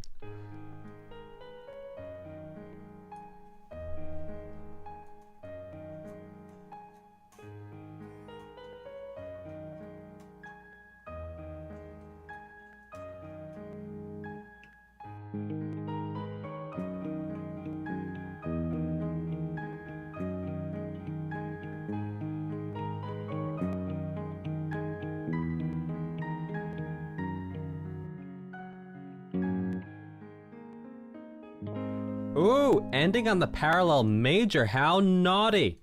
Oh, that is so cool. Okay, so let's break down what happened here. So it's implying a G sharp minor to implying essentially an F sharp major, implying an E major, back to F sharp major,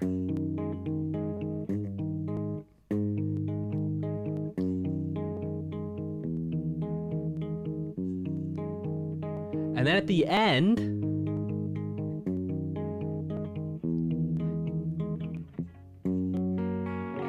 goes to a straight up F sharp major, and then there's no G sharp minor here. No, it's G sharp major.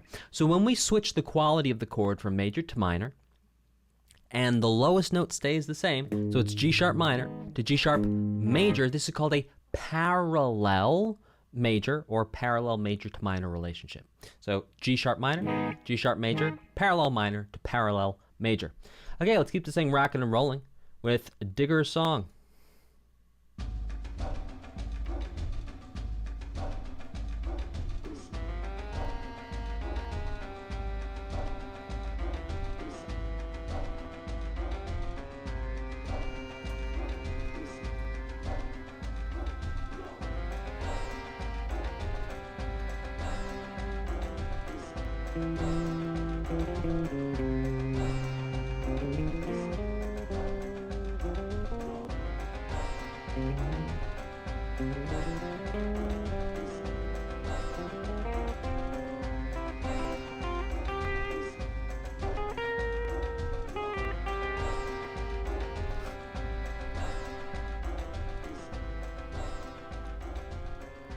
Alright, so this is using a pretty fun sound. Now, type a 1 in the chat if this is a relatively uncommon sound or you don't hear this sound every day. So, for example, in pop music, you don't hear the sound every day. So go ahead and type a 1 in the chat if that sound of that music, in terms of the overall feeling of it, was something that you don't think you hear every day. Type a 1 in the chat.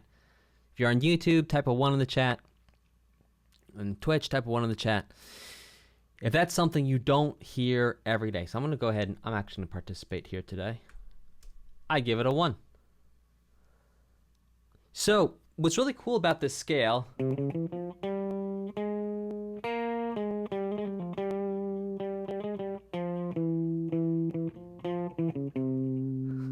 it's beautiful.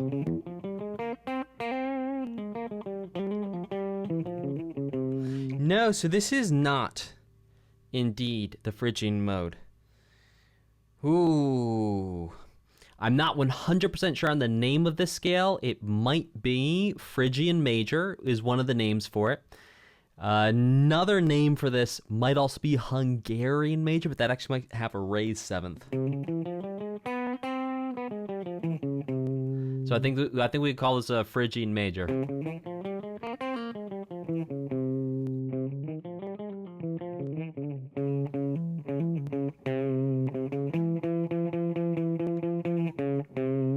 We get microtonal up in this here party. Ah, so cool. Yeah, so Phrygian, because it starts with the minor second, it starts with a half step, and then kind of major, and then the rest is Phrygian.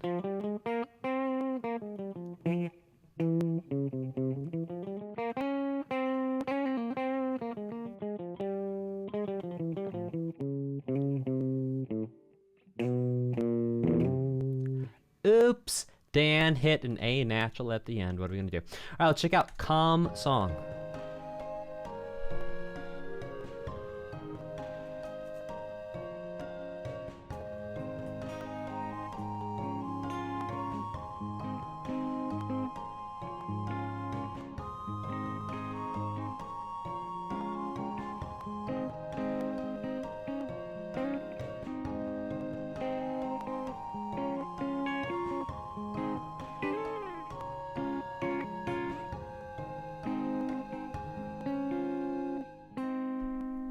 Okay, so another interesting chord song. So what we have here is something you can hear in soul music. This chord progression I've heard in soul before. And so what it is you have a 1 to a 4. Now you could also hear this sped up in music theater, in other genres as well, but at this tempo, at this speed, I've heard this before in soul music.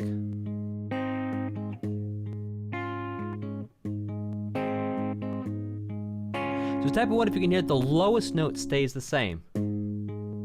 Lowest note. Lowest note. Lowest note. Lowest note. Lowest note. So every time the lowest note, it stays exactly the same. And the chord on top of changes, and we're changing from a 1 to a 4 chord.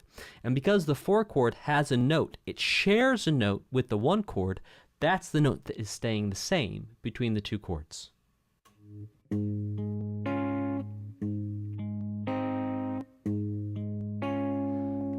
Beautiful stuff. Let's check out Sorrowful Song.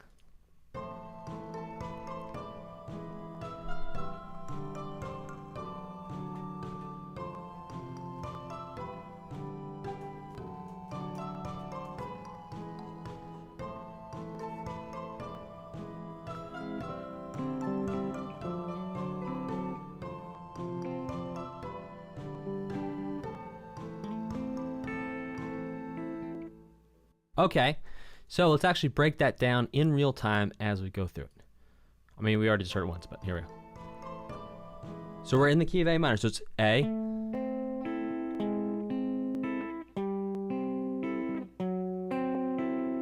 We've heard things like this, not exactly this, we've heard things like this, gesturing at this so far in the OST, because remember I brought up Megalovania and how it followed a similar chord progression, something heard before. This is following a similar, but not the same chord progression.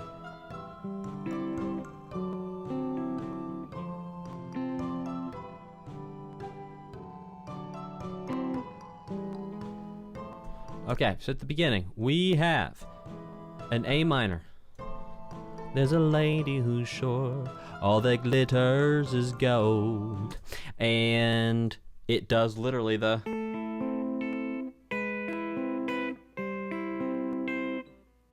Yeah, I forgot the rest of it. It does the stairway. I was like, how much of this am I going to remember after having not played it for 10 years? Turns out, the first 3 chords. So...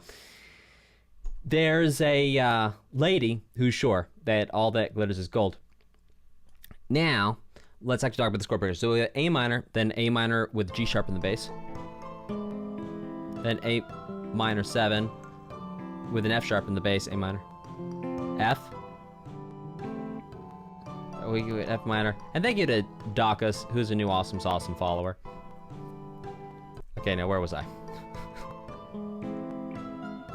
Okay, F sharp in the bass, F major, G major, so F, G major, D, first inversion, which we could also kind of think also about being the A minor with the F sharp in the bass, because the D with the F sharp in the bass is... I mean, technically one note different, really, because it doesn't have the E. I mean, it could have the C if it was a D7. It's close. It's closely related. And then it went to 5, an E7, and then back to A minor. A minor major 7, A minor 7, 6, F, G, back to A minor. Yeah. And this is also the same progression as... there's a lady who's sure all that glitters is gold. There you go. So that's actually the Stairway to Heaven progression right there as well. Okay, let's keep this thing going with a Joyful Song.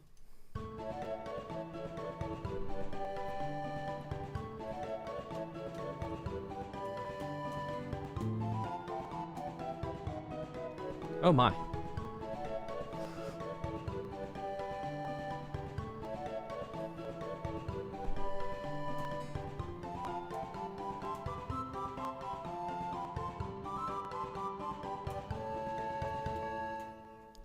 Okay, again, a very interesting chord progression. Let's roll through this. So A, we're gonna think of A as being 1. So it's A to G, so 1 to flat 7. And back we go. G, now here's where it changes.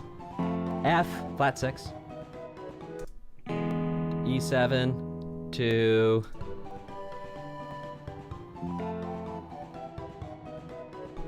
oh, no, hang on. I'm reading it wrong.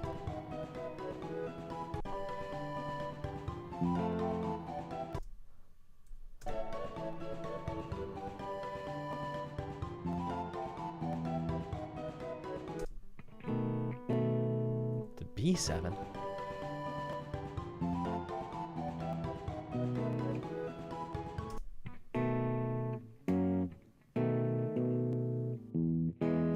What?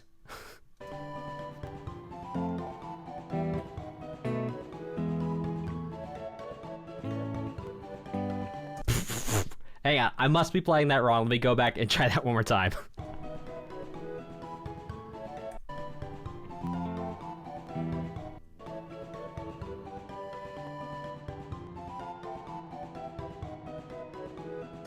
Oh my gosh. That's sick.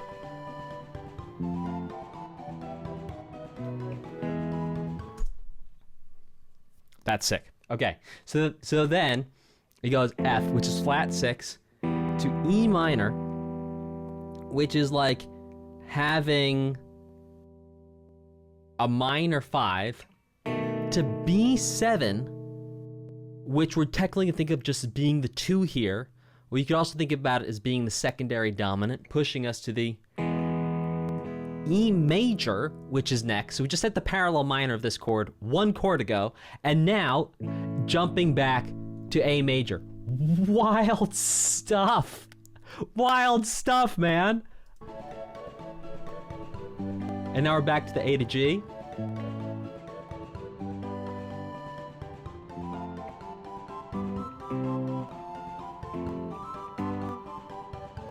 And then it goes G, and it's like to C major? Thank you, Proggy boy, for your donation.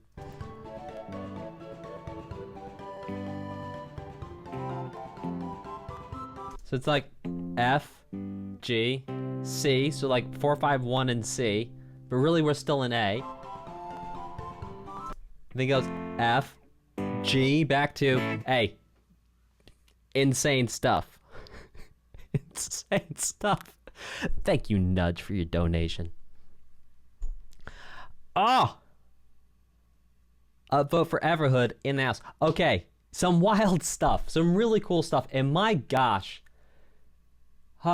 Such a cool case study of someone who knows music theory, clearly knows all the rules, and then is like, watch how creative I can be while still giving your ear a little something so you're not totally discombobulated. It's like a beautiful combination of rule following and rule breaking in a way that brings you somewhere new, and it's delightful, and I love it. Let's check out the truth. Excuse me, I think I skipped the mysterious song.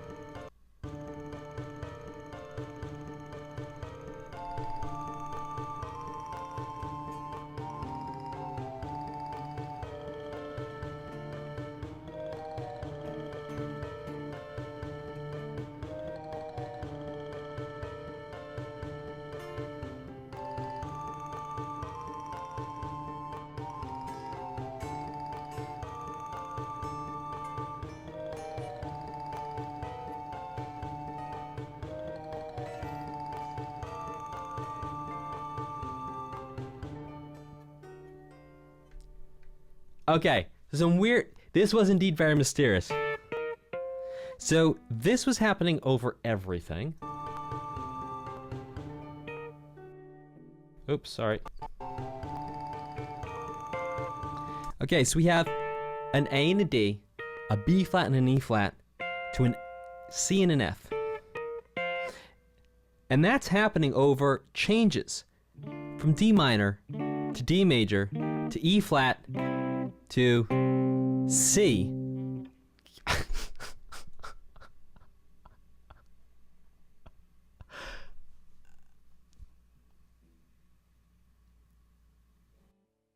Like what? I love it. It's so cool. It's so creative. Oh, gosh, I love it.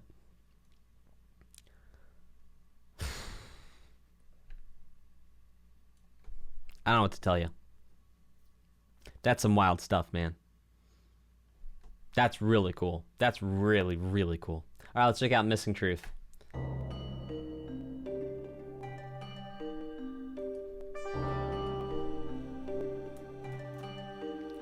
Welcome, Zod.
Okay, so now it's looping. I'm going to talk you through it.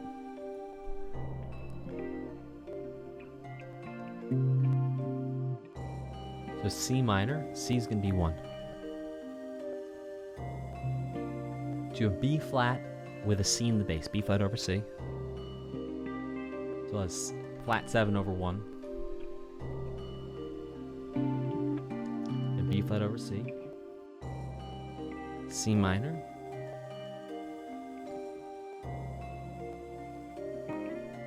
Again, B flat.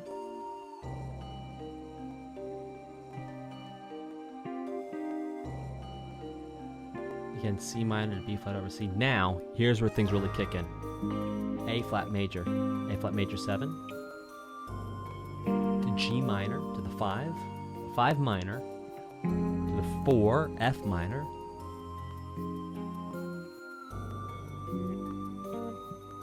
to 5, this time dominant. Welcome, Krista Cran. And then, hold on, I was saying welcome, so I missed that next part. So, right.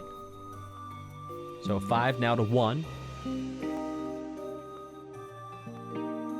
To C with a B flat in the bass. You can call it C minor 7, really it's a C minor with a B flat in the bass.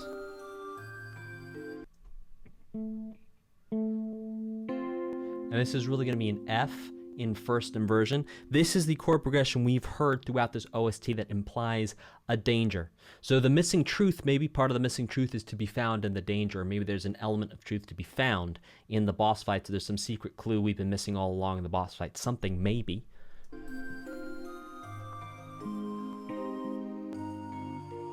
Then to flat 6 to A flat to G minor, and then back to 1 being C minor. Okay, so guys, what do we find out in the missing truth that is either connected to danger or connected to boss fights? Because throughout this OST, we've heard that when a chord progression goes... Sorry. When we've heard this movement in chord progression, it's always been associated with danger. So be very curious to know, chat, and please let me know what type of danger is to be found in this hidden truth, or maybe that, in fact, that is the motif of the hidden truth. That maybe is the motif of the truth that was present in the danger, or maybe it's just a meta commentary that the truth of life is that life is dangerous. Ooh. Who knows? Let's check out the excitement of both of us.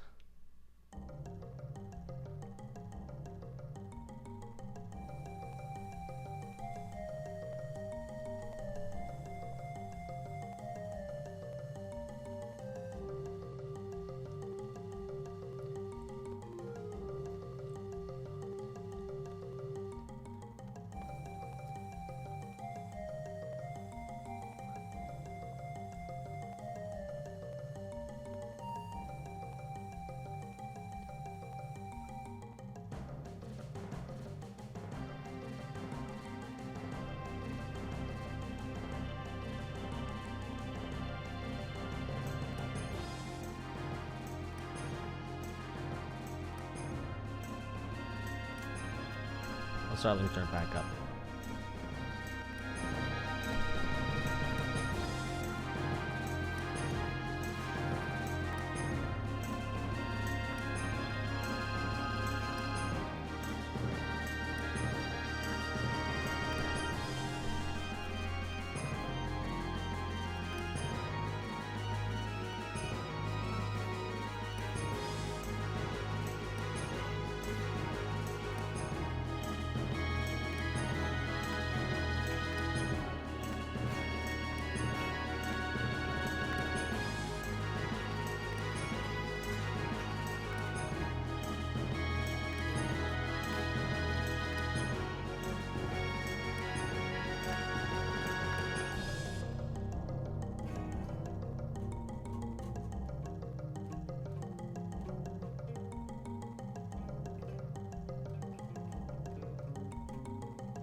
Okay, so the time signature is 6/8, maybe 12. We're gonna call it 6/8.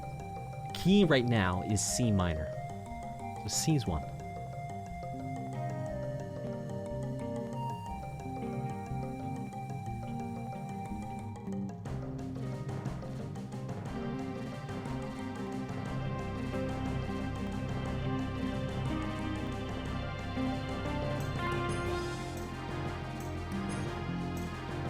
F minor to D flat. Now F is 1. C minor. Back to F minor, which is 1. D flat, flat 6. E flat, flat 7. Back to F minor.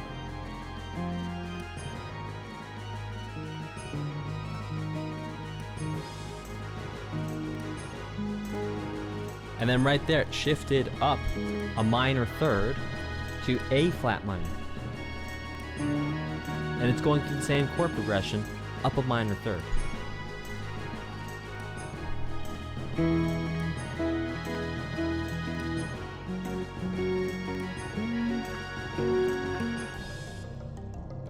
And then back to that sort of C minor 7 area, which is holding down the 5. Very interesting. We saw it modulating up and I believe down by a minor third a whole bunch of times in Final Fantasy VII. In fact, we heard it so many times that I remember it so clearly, even all these months after listening to the OST. I was like, oh my, there were so many times when Nobuo Uematsu moved up and down by a minor third. And anytime we hear it in any other OST, I'm like, Final Fantasy VII. And sure enough, we heard it right here as well. And that's that shift from being here to up a minor third. All right, let's check out Erwin on Reflection.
Okay, so we're now in the loop, so I'm going to take it back and tell you what's happening.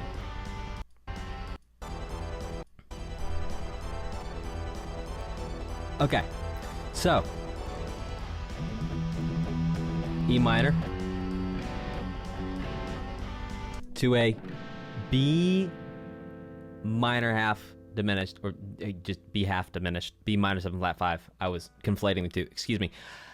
This is what happens when we have too many names for the same silly sounds in music. It's like then I have to remember all of them and not confuse them together. It's like, my gosh. Okay. E minor to B half diminished to G to A minor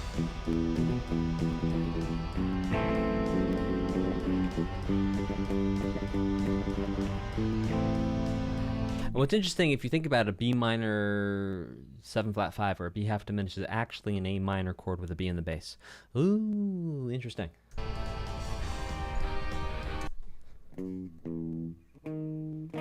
Now to an E flat major. Well, let's call it a D sharp major because we're in the key of D. Back to E minor, then to C. Then to D. And then around we go. And again, really fascinating chord progression. I can honestly tell you, I have never heard this chord progression before in my life. No questions asked. Never heard it before. And so cool to hear it here. And I mean, just so much creativity around the chords. Let's check out the other truth.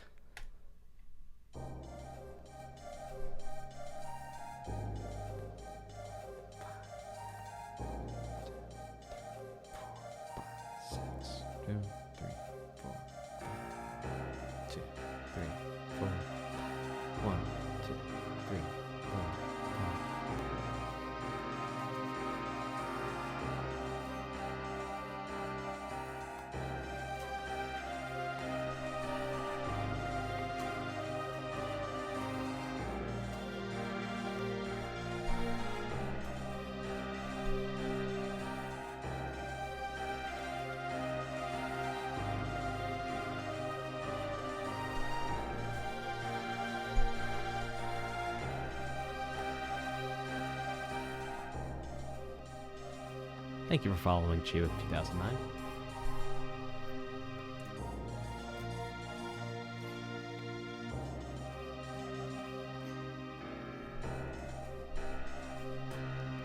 Hey, Lone Sword 14, thanks for following.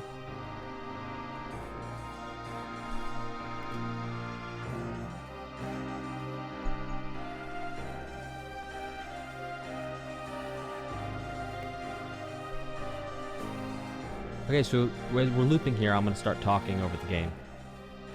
Okay. So, C is 1. To A flat, which is flat 6. To B flat, essentially, which is... Yeah, B flat, which is flat 7. A flat. B flat. C minor. There you go, and that's actually all the chords for this piece. It's just round and round using this incredibly effective and also common chord progression. Chiwik 2009 says, can you react to Blasphemous OST next, please? Well, I would love to. We actually have a couple OSTs lined up that I've committed to react to first. And you can check those out in the list that's here on Discord, and if you're on YouTube, it's in the video description. You can check out the list of the upcoming reactions. I think we have Xenoblade 3 on upcoming reactions. We have Pizza Tower on upcoming reactions. We have some good ones coming for you. The next one is called Complicated Destiny. That being said, I would still love to hear from you, Chiwik, and please feel free to hang out and send other messages. Let's see, Complicated Destiny. I didn't mean like shut you down. Okay.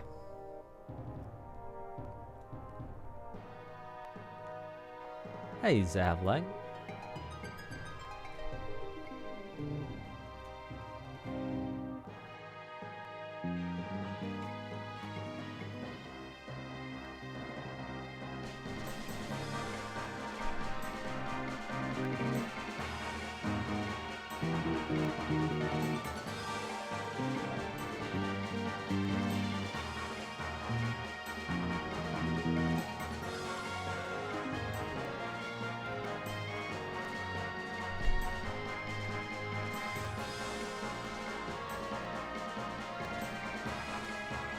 Thanks, Lone's World.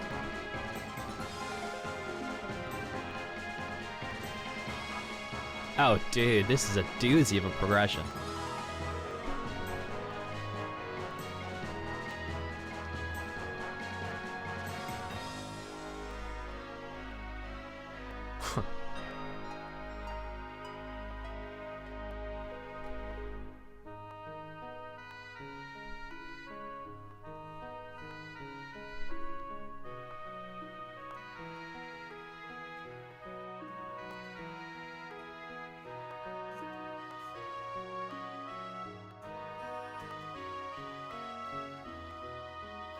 Oh, what piece of classical music is that referencing?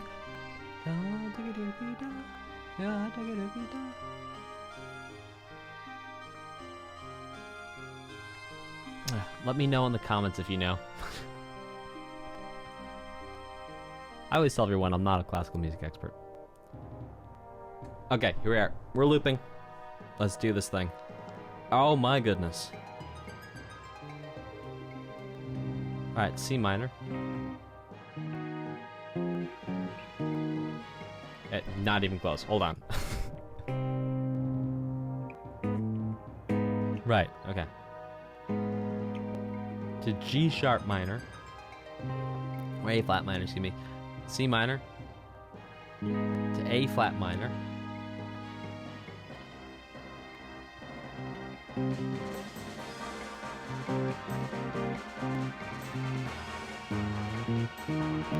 E flat minor. G minor. To E flat minor. Oh, Lord have mercy. And they're doing a flat 6, flat 7, and something.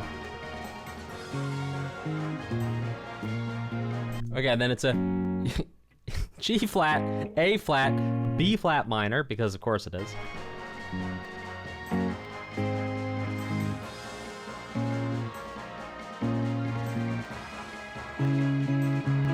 Up a minor third to D flat minor.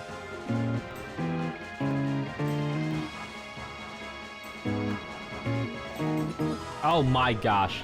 I'm so lost. Okay, hold on.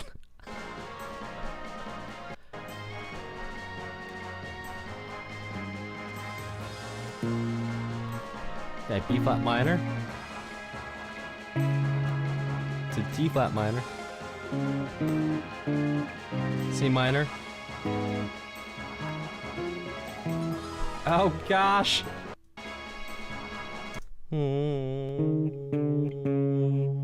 That's surely not it. Surely not. And it isn't. Okay, so C minor to D flat minor. Oh my gosh.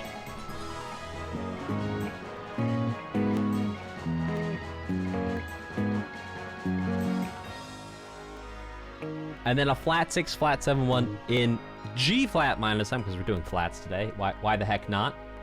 Oh my goodness.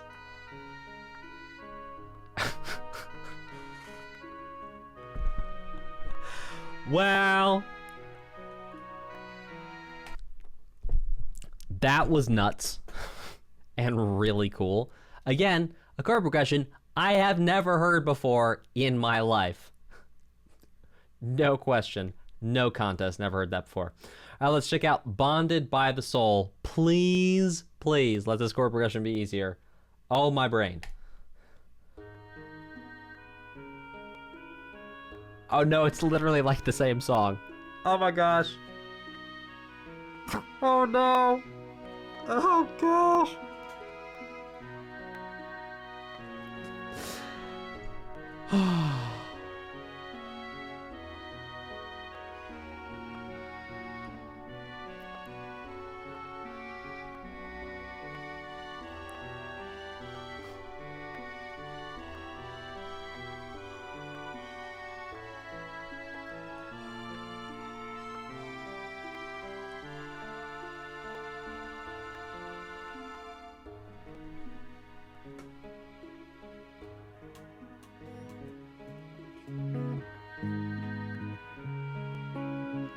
Okay, A flat minor, D flat minor, 1 to 4.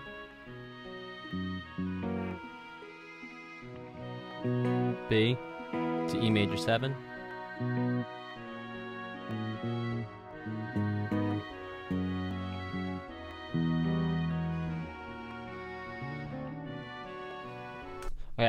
And then we were in the key of B major for a second. So let me tell you what's going on. There's a B, B with an A sharp in the bass, so B with a 7 in the bass, 2, to 6, to 6 with a 5 in the bass, to 4.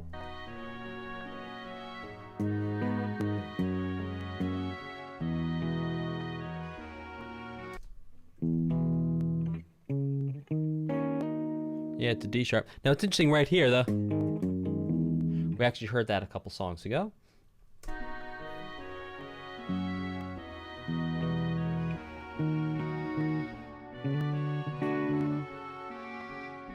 So then a D major, a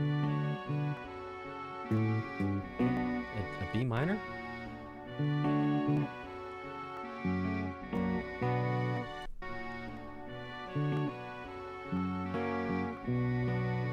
It's like it becomes an F7 at the last second to be the new 5, a secondary dominant to push us to the B.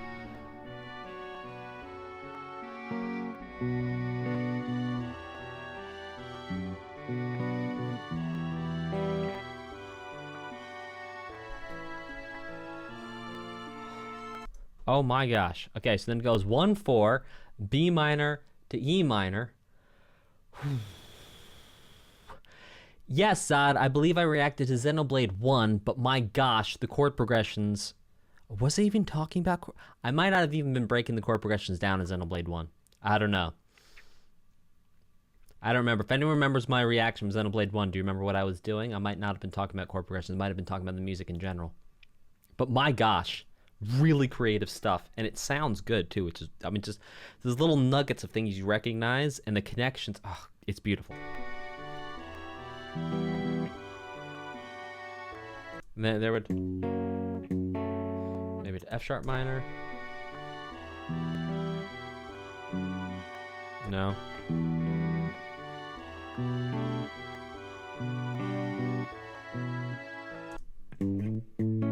Yeah, it's like a G, A, like a flat 6, flat 7. But no, it's really going to be B flat to C. To D minor.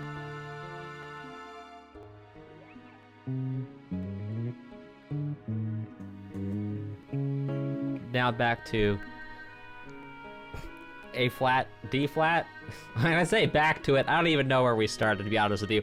All I've been doing is like telling you the chords that are happening, and I've been putting so much mental energy and effort into telling you the chords that are happening, I've completely lost the plot of the arc of what's happening. But hey, there you go. As I get better at figuring out chords, I will get better at giving you full information with the chords. So what you're watching here in real time, this is actually my ear training practice. What is ear training, you ask? Ear training is when you practice hearing things and identifying what they are. Well, that's part of your training. This is what I do for my ear training practice, and I actually make content for you while I do my ear training practice. So this is me practicing my ear training, hearing things, figuring out what they are. Cool, and I will get better. Oh, and as I grow and get better, the content will grow and get better. And that's the way we do. Okay, let's check out Aid. Please, Aid, don't be the same song. Okay.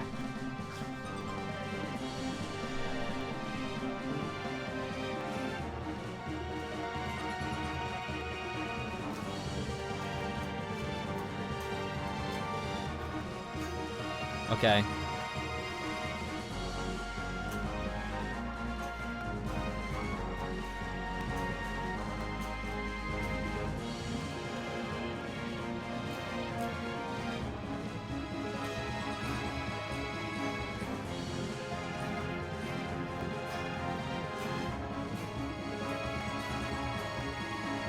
Well, I got the first 4 cards. It's the same chord progression we heard a minute ago.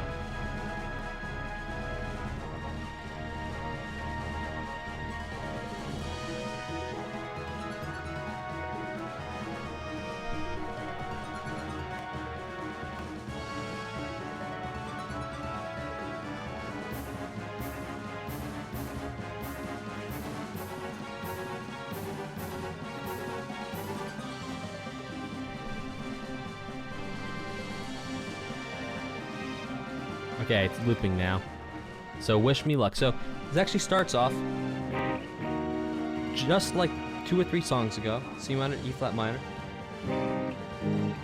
G minor, back to the E flat minor,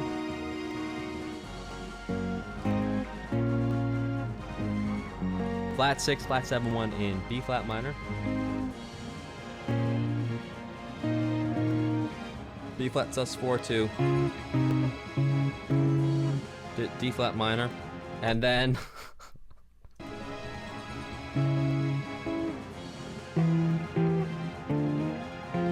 F minor. No, F minor too. D flat minor. Lord have mercy. Right, and then flat 6, flat 6, flat 7, 1 in A flat minor, which we actually heard this chord progression before, a couple songs ago. My gosh, I still didn't remember it. I don't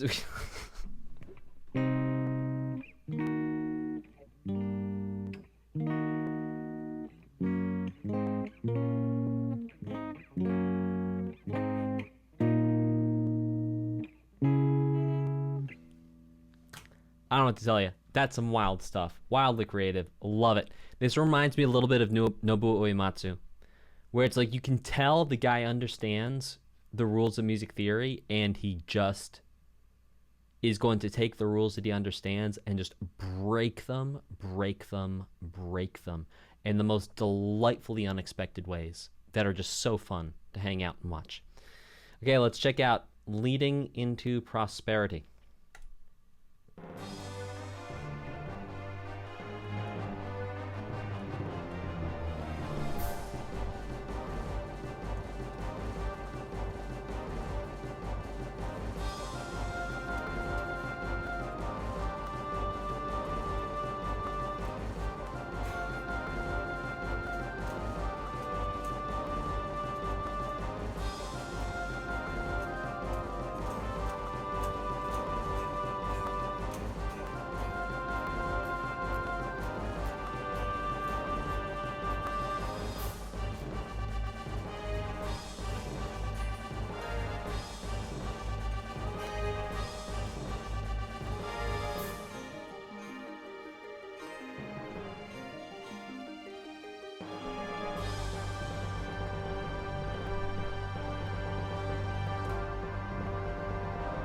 Wish me luck on the loop. Okay.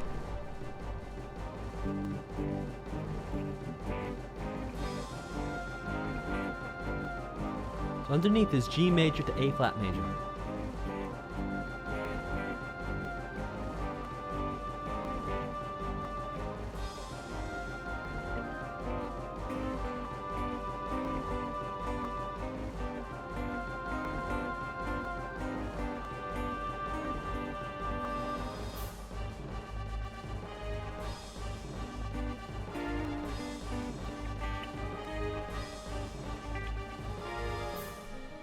Okay, so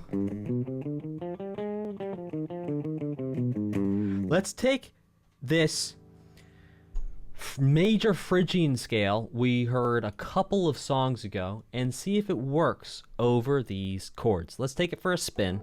I'm going to kind of talk over the sound, so groove with me here, and let's see what happens.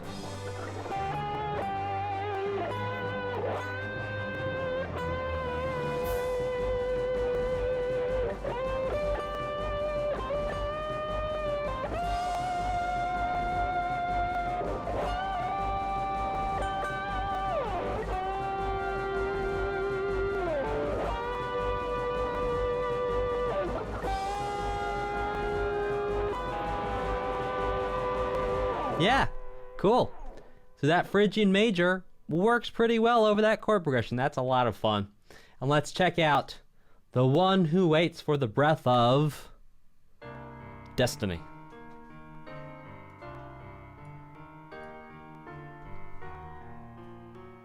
Oh, Lord have mercy.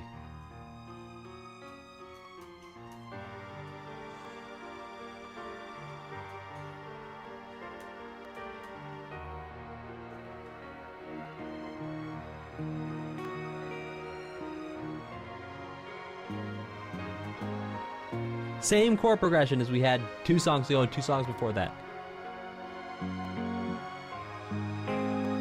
It's like, okay, Dan, so get it.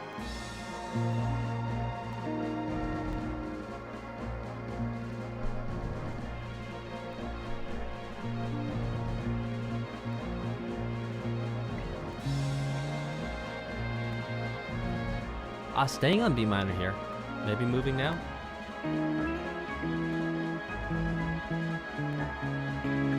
Yeah.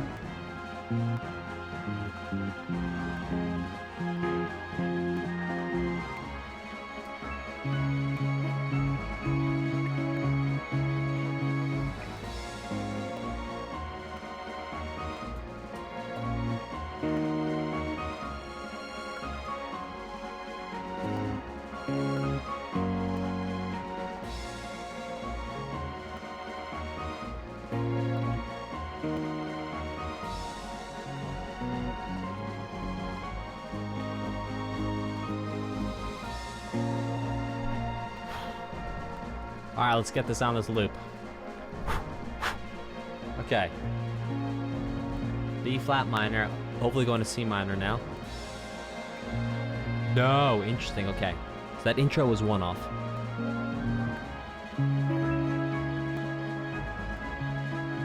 D flat minor. Back to B flat minor.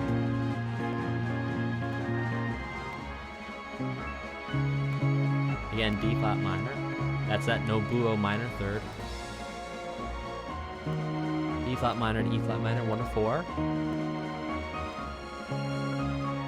To D flat, to G flat major 7. D flat to G major 7.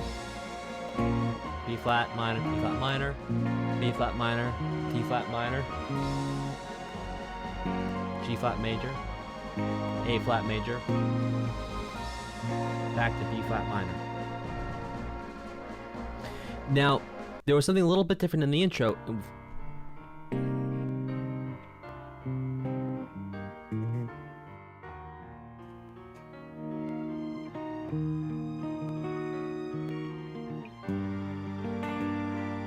Yep.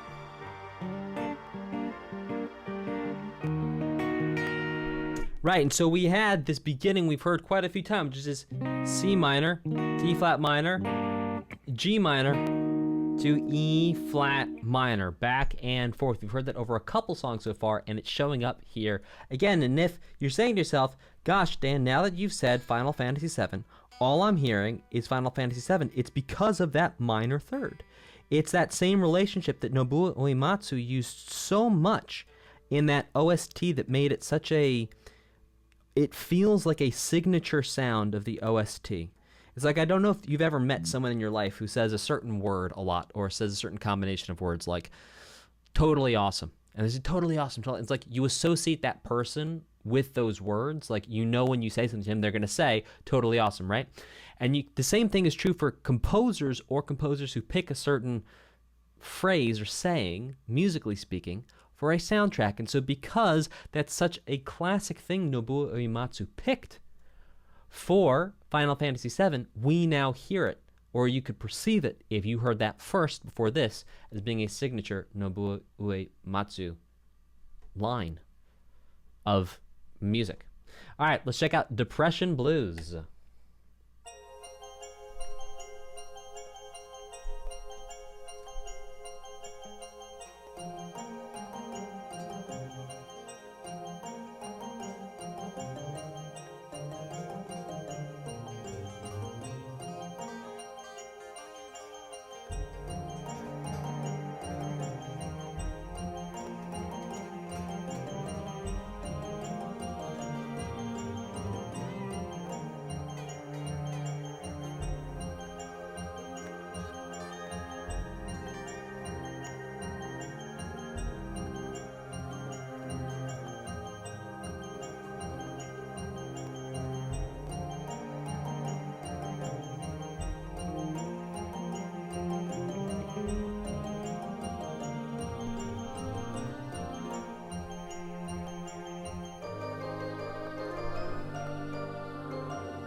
Oh.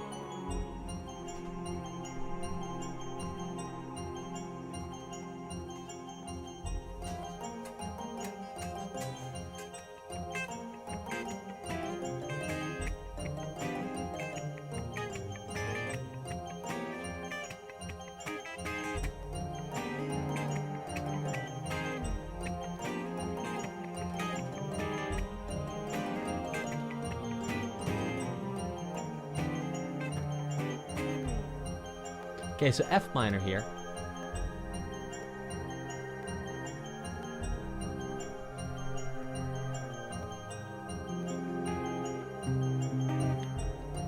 Yeah, maybe C.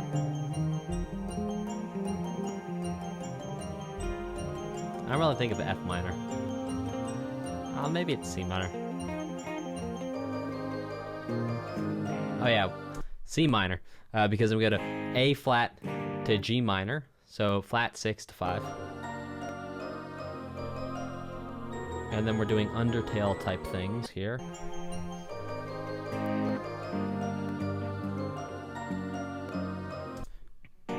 To G minor major 7 or G over F sharp.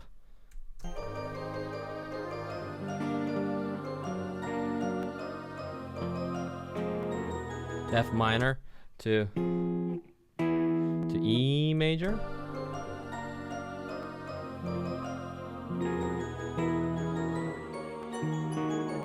G flat minor to hold on.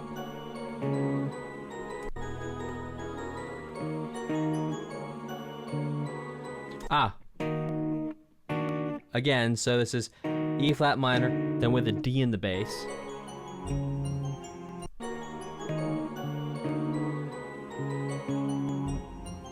And then a D flat, bringing us chromatically back down to C. This is some wild stuff.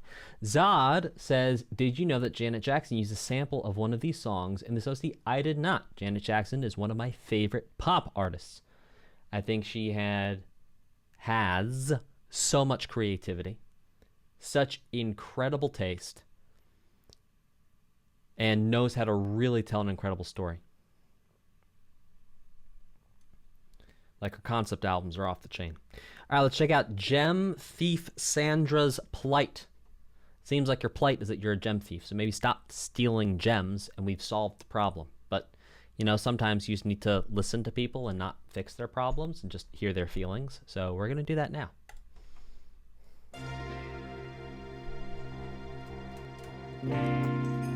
B flat over C.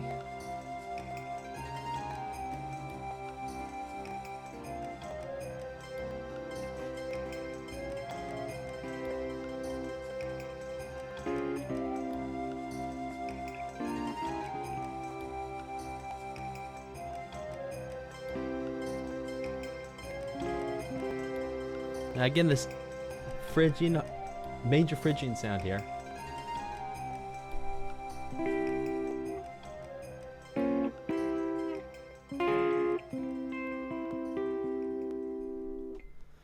So I'm assuming Gem Thief Sandra, being a gem thief, is going to be around where gems are. And I don't know, why do we always associate gems as being in a desert? Maybe it's because I watched Aladdin when I was a kid, and so I think that the desert is just full of gems. It doesn't make sense, because technically gems are under mountains. I think you find gold and silver in deserts. Maybe I'm just relying on my knowledge of Minecraft, and that has nothing to do with the real world. Hey, if you are a geologist, go ahead and correct me, please. Educate me. All right, this one is called Foolish Decision. Like maybe stealing the gems, Sandra.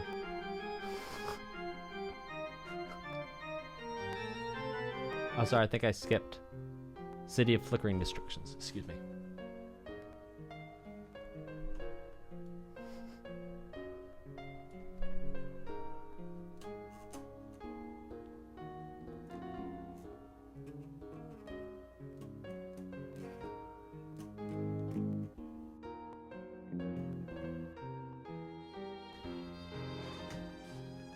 Can't predict where it's going.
G flat.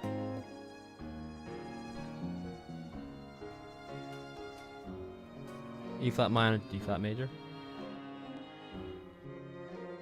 Sorry guys, I got some allergies. I gotta put some eye drops in.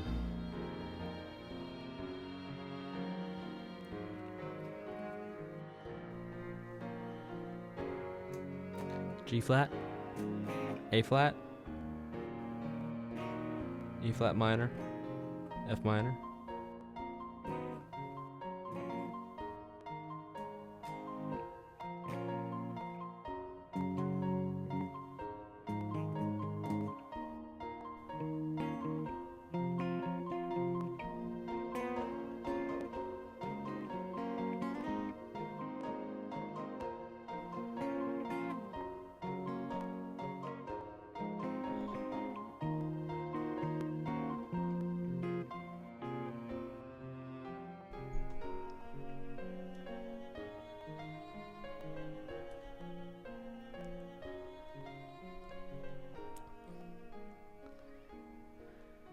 A beautiful piece, unlike anything we have heard so far. City of flickering destruction. Maybe this is a city burning. Maybe we are sad about something at this point in the game. I'm not really sure.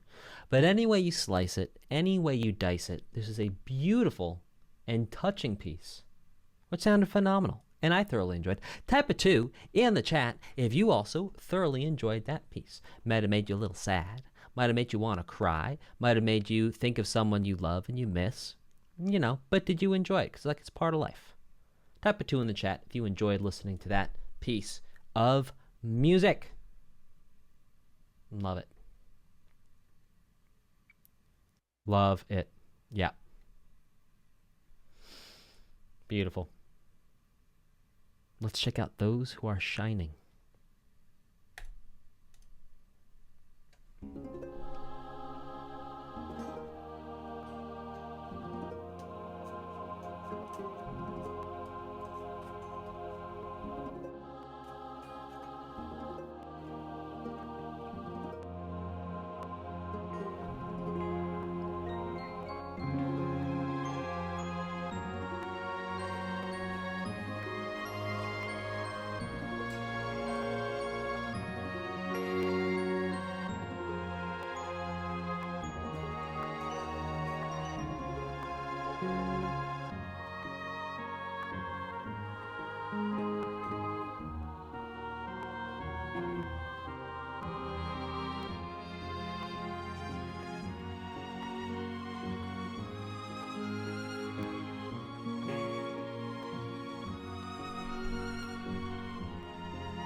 I'm gonna break it down now.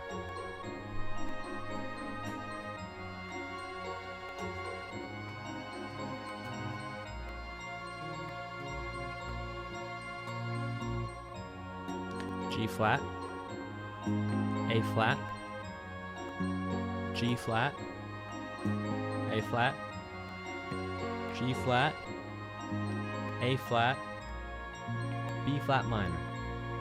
That was easy.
Well, thankfully I started to break it down at the end, and for once, it didn't loop. And for once, the end was significantly easier than the beginning of the song. So I actually dodged a bullet there. How about them apples? I was like, all right, now I'm going to start breaking it down for you. It was just a flat 6, flat 7, 1 in B flat. It's like, yeah, okay. I can hang here. Oh, boy. Well, we still got a couple more to dive into and explore, so let's do some of that with the great virtue of gathering mana or mana's spirit.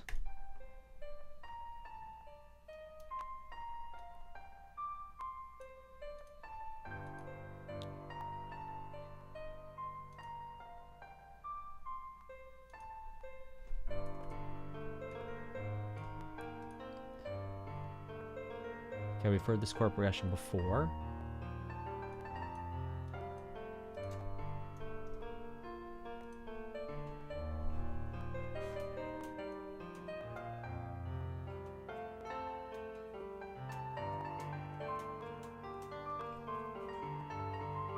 Maybe not the same key.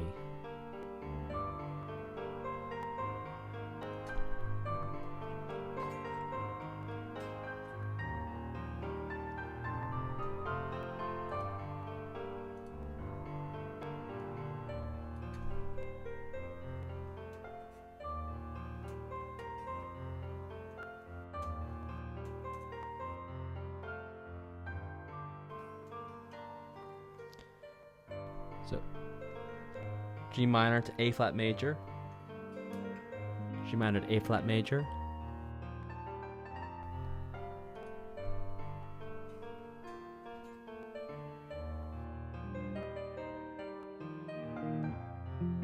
E flat to F, G minor,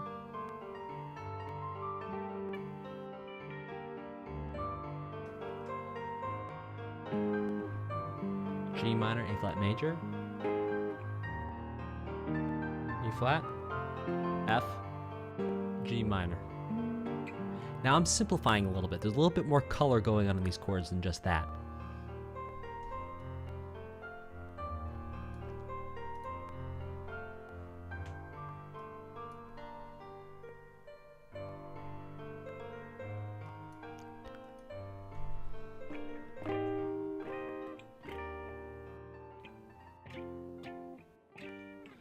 Beautiful song, beautiful progression. We've heard, I believe, that theme and also that chord progression before in this OST.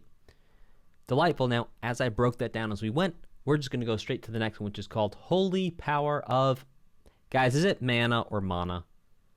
Please, before we finish this reaction, at least I should at least say this right. At least once. And know in my heart. Is it mana like Man-O War, or is it mana like what fell from heaven when the Israelites came out of Egypt and needed a snack?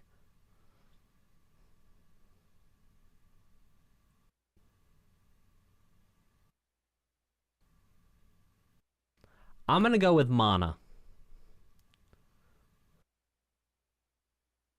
Yeah. All right, so we're going to say Legend of Mana. Okay. Mana, or food from heaven, as I believe it is called. Okay. Let's check out the holy power of mana.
Okay.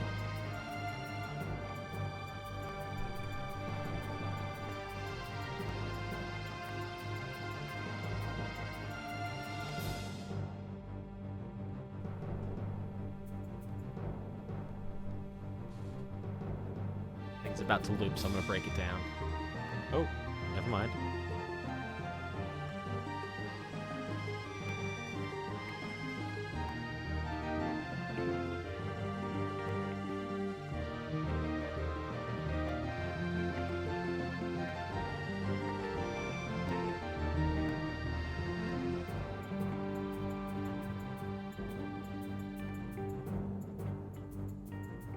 Okay, so G is 1, which is really cool because in the last song we just heard, which was the great virtue of gathering mana spirit, what we can hear now is actually the same chord progression, essentially. We can hear the same harmonic structure, implying a continuity from the last song to this, either by person, place, or thing, or leitmotif, or indeed a situation, could also be a leitmotif. Or was calling back to, I think the main theme might have had this in it. So G minor.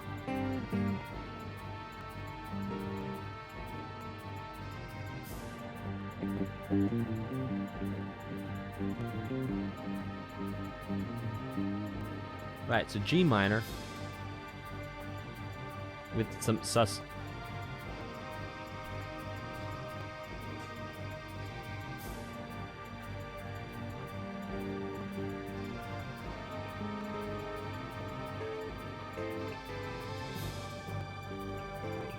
Like G minor to A minor. Now A flat, G minor, so it's a flat 2 relationship. Again, A flat. Now going E flat likely. Oh, no. G minor. Still G minor. There's that D flat. To F, G minor. A flat, G minor, A flat, E flat, F, G minor, E flat, F, G minor, F, E flat, F, back to G minor. So very similar chord progression to what we heard in the last song. Now what I'm very curious about, last piece, what I'm very curious about is to see in Legend of Mana, Silence of Time, because we said Holy Power of Mana. I wonder if we're going to hear this chord progression again before this OST is through. We have 3 more pieces remaining. The first is Silence of Time. Let's check that out. Oh, this reminds me of the Maker's Gallop. Or something else we heard in this.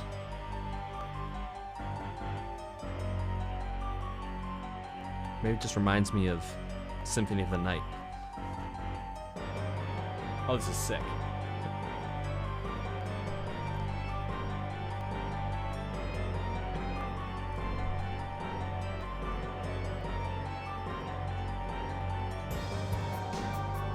Oh, heck yes.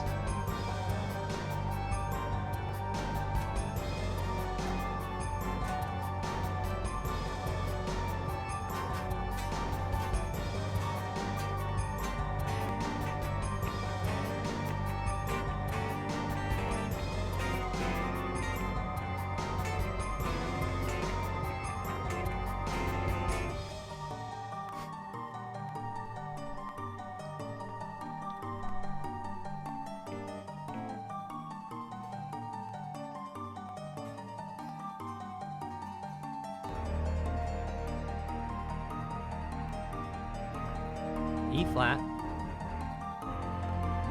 F, yeah, here it is,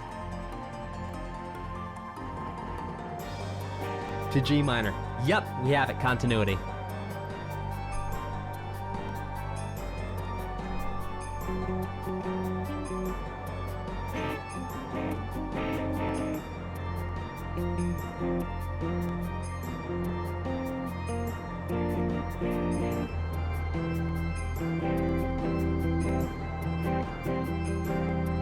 First inversion to a proper 5 here now. D in the bass. Back to 1 G minor. Loop this thing.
B flat in second inversion, to D flat first inversion.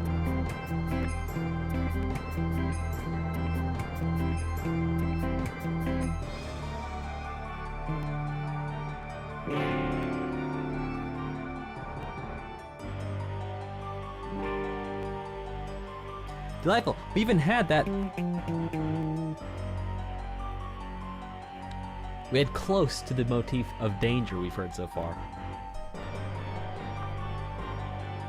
Well, a delightfully threatening piece, but also pulling pieces of pieces we've heard before. Pieces as in parts of pieces as in pieces of music that we've heard before.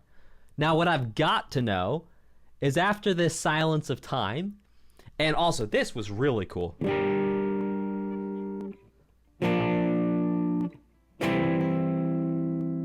And then in my heart, in my like vanilla heart, I wish I went back to it, but hey, that's for another time. Okay, let's check out Nostalgic Song. Oh.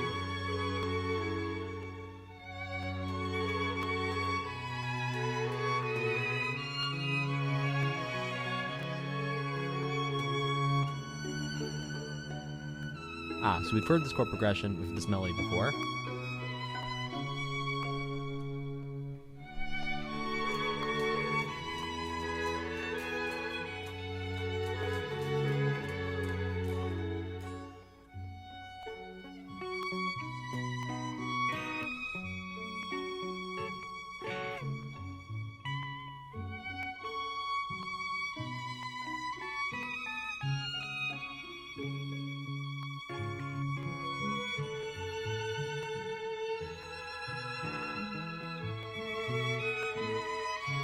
Oh, and I forget how it goes. Okay, so let's figure that out.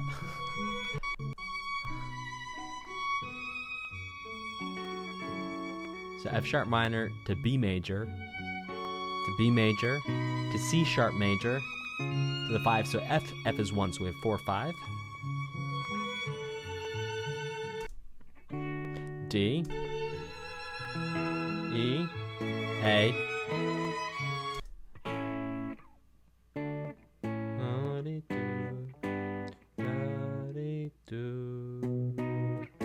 Okay. A D do da da di do da. Lord have mercy. Ba di do da. Where am I going? Ba ba di do da. Right. Now I'm remembering the chord progression.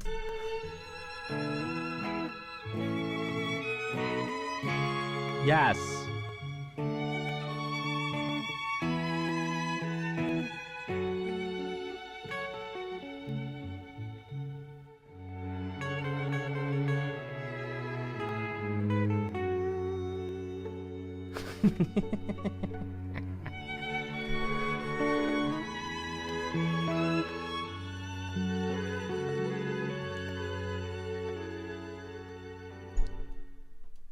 Beautiful. All right, let's keep this going all the way to the ending theme. Let's go.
Heck yes.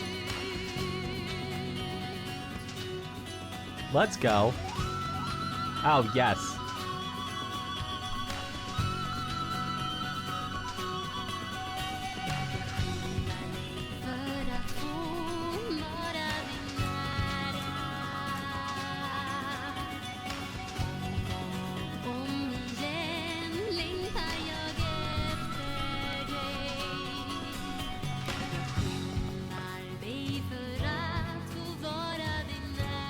Oh, I remember this song. This is the song with the chord progression that made me cry.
Loop that thing.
That was a measure early.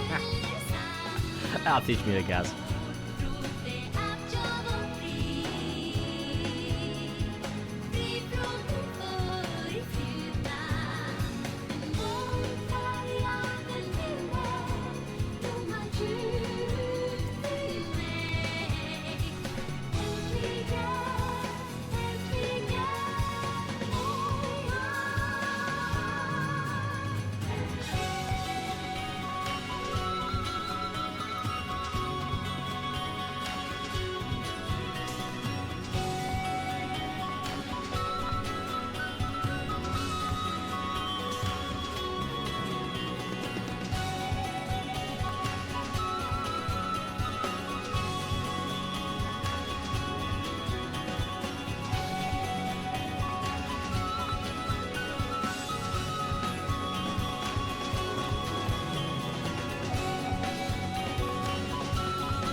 love it. Oh gosh, that vocal performance is lovely. I love how she modulates the different parts of her voice, gets different colors and sounds, different vocal tones. The whole thing is delightful, and wow. So some final thoughts for you guys on this Legend of Mana soundtrack. I love the creativity of the chords, and I will tell you that after having gone through this OST, I'm certainly thinking about chord progressions in a way that I was not thinking before. For sure. For sure. So the composer is on some very, very interesting things. We've heard stuff apparently in Xenoblade 1. Delightful. Love it. So creative. So cool. Super into it. Love the art. Love the music. Love the passion. Type a 1 if you enjoyed this journey. Type a 1 in the chat if you enjoyed going on this journey of Legend of Mana. Type a 1 in the chat if you were stoked to go on this journey. Thank you so very much. Please like, subscribe, crush that notification bell if you're on YouTube. Please follow if you're on Twitch.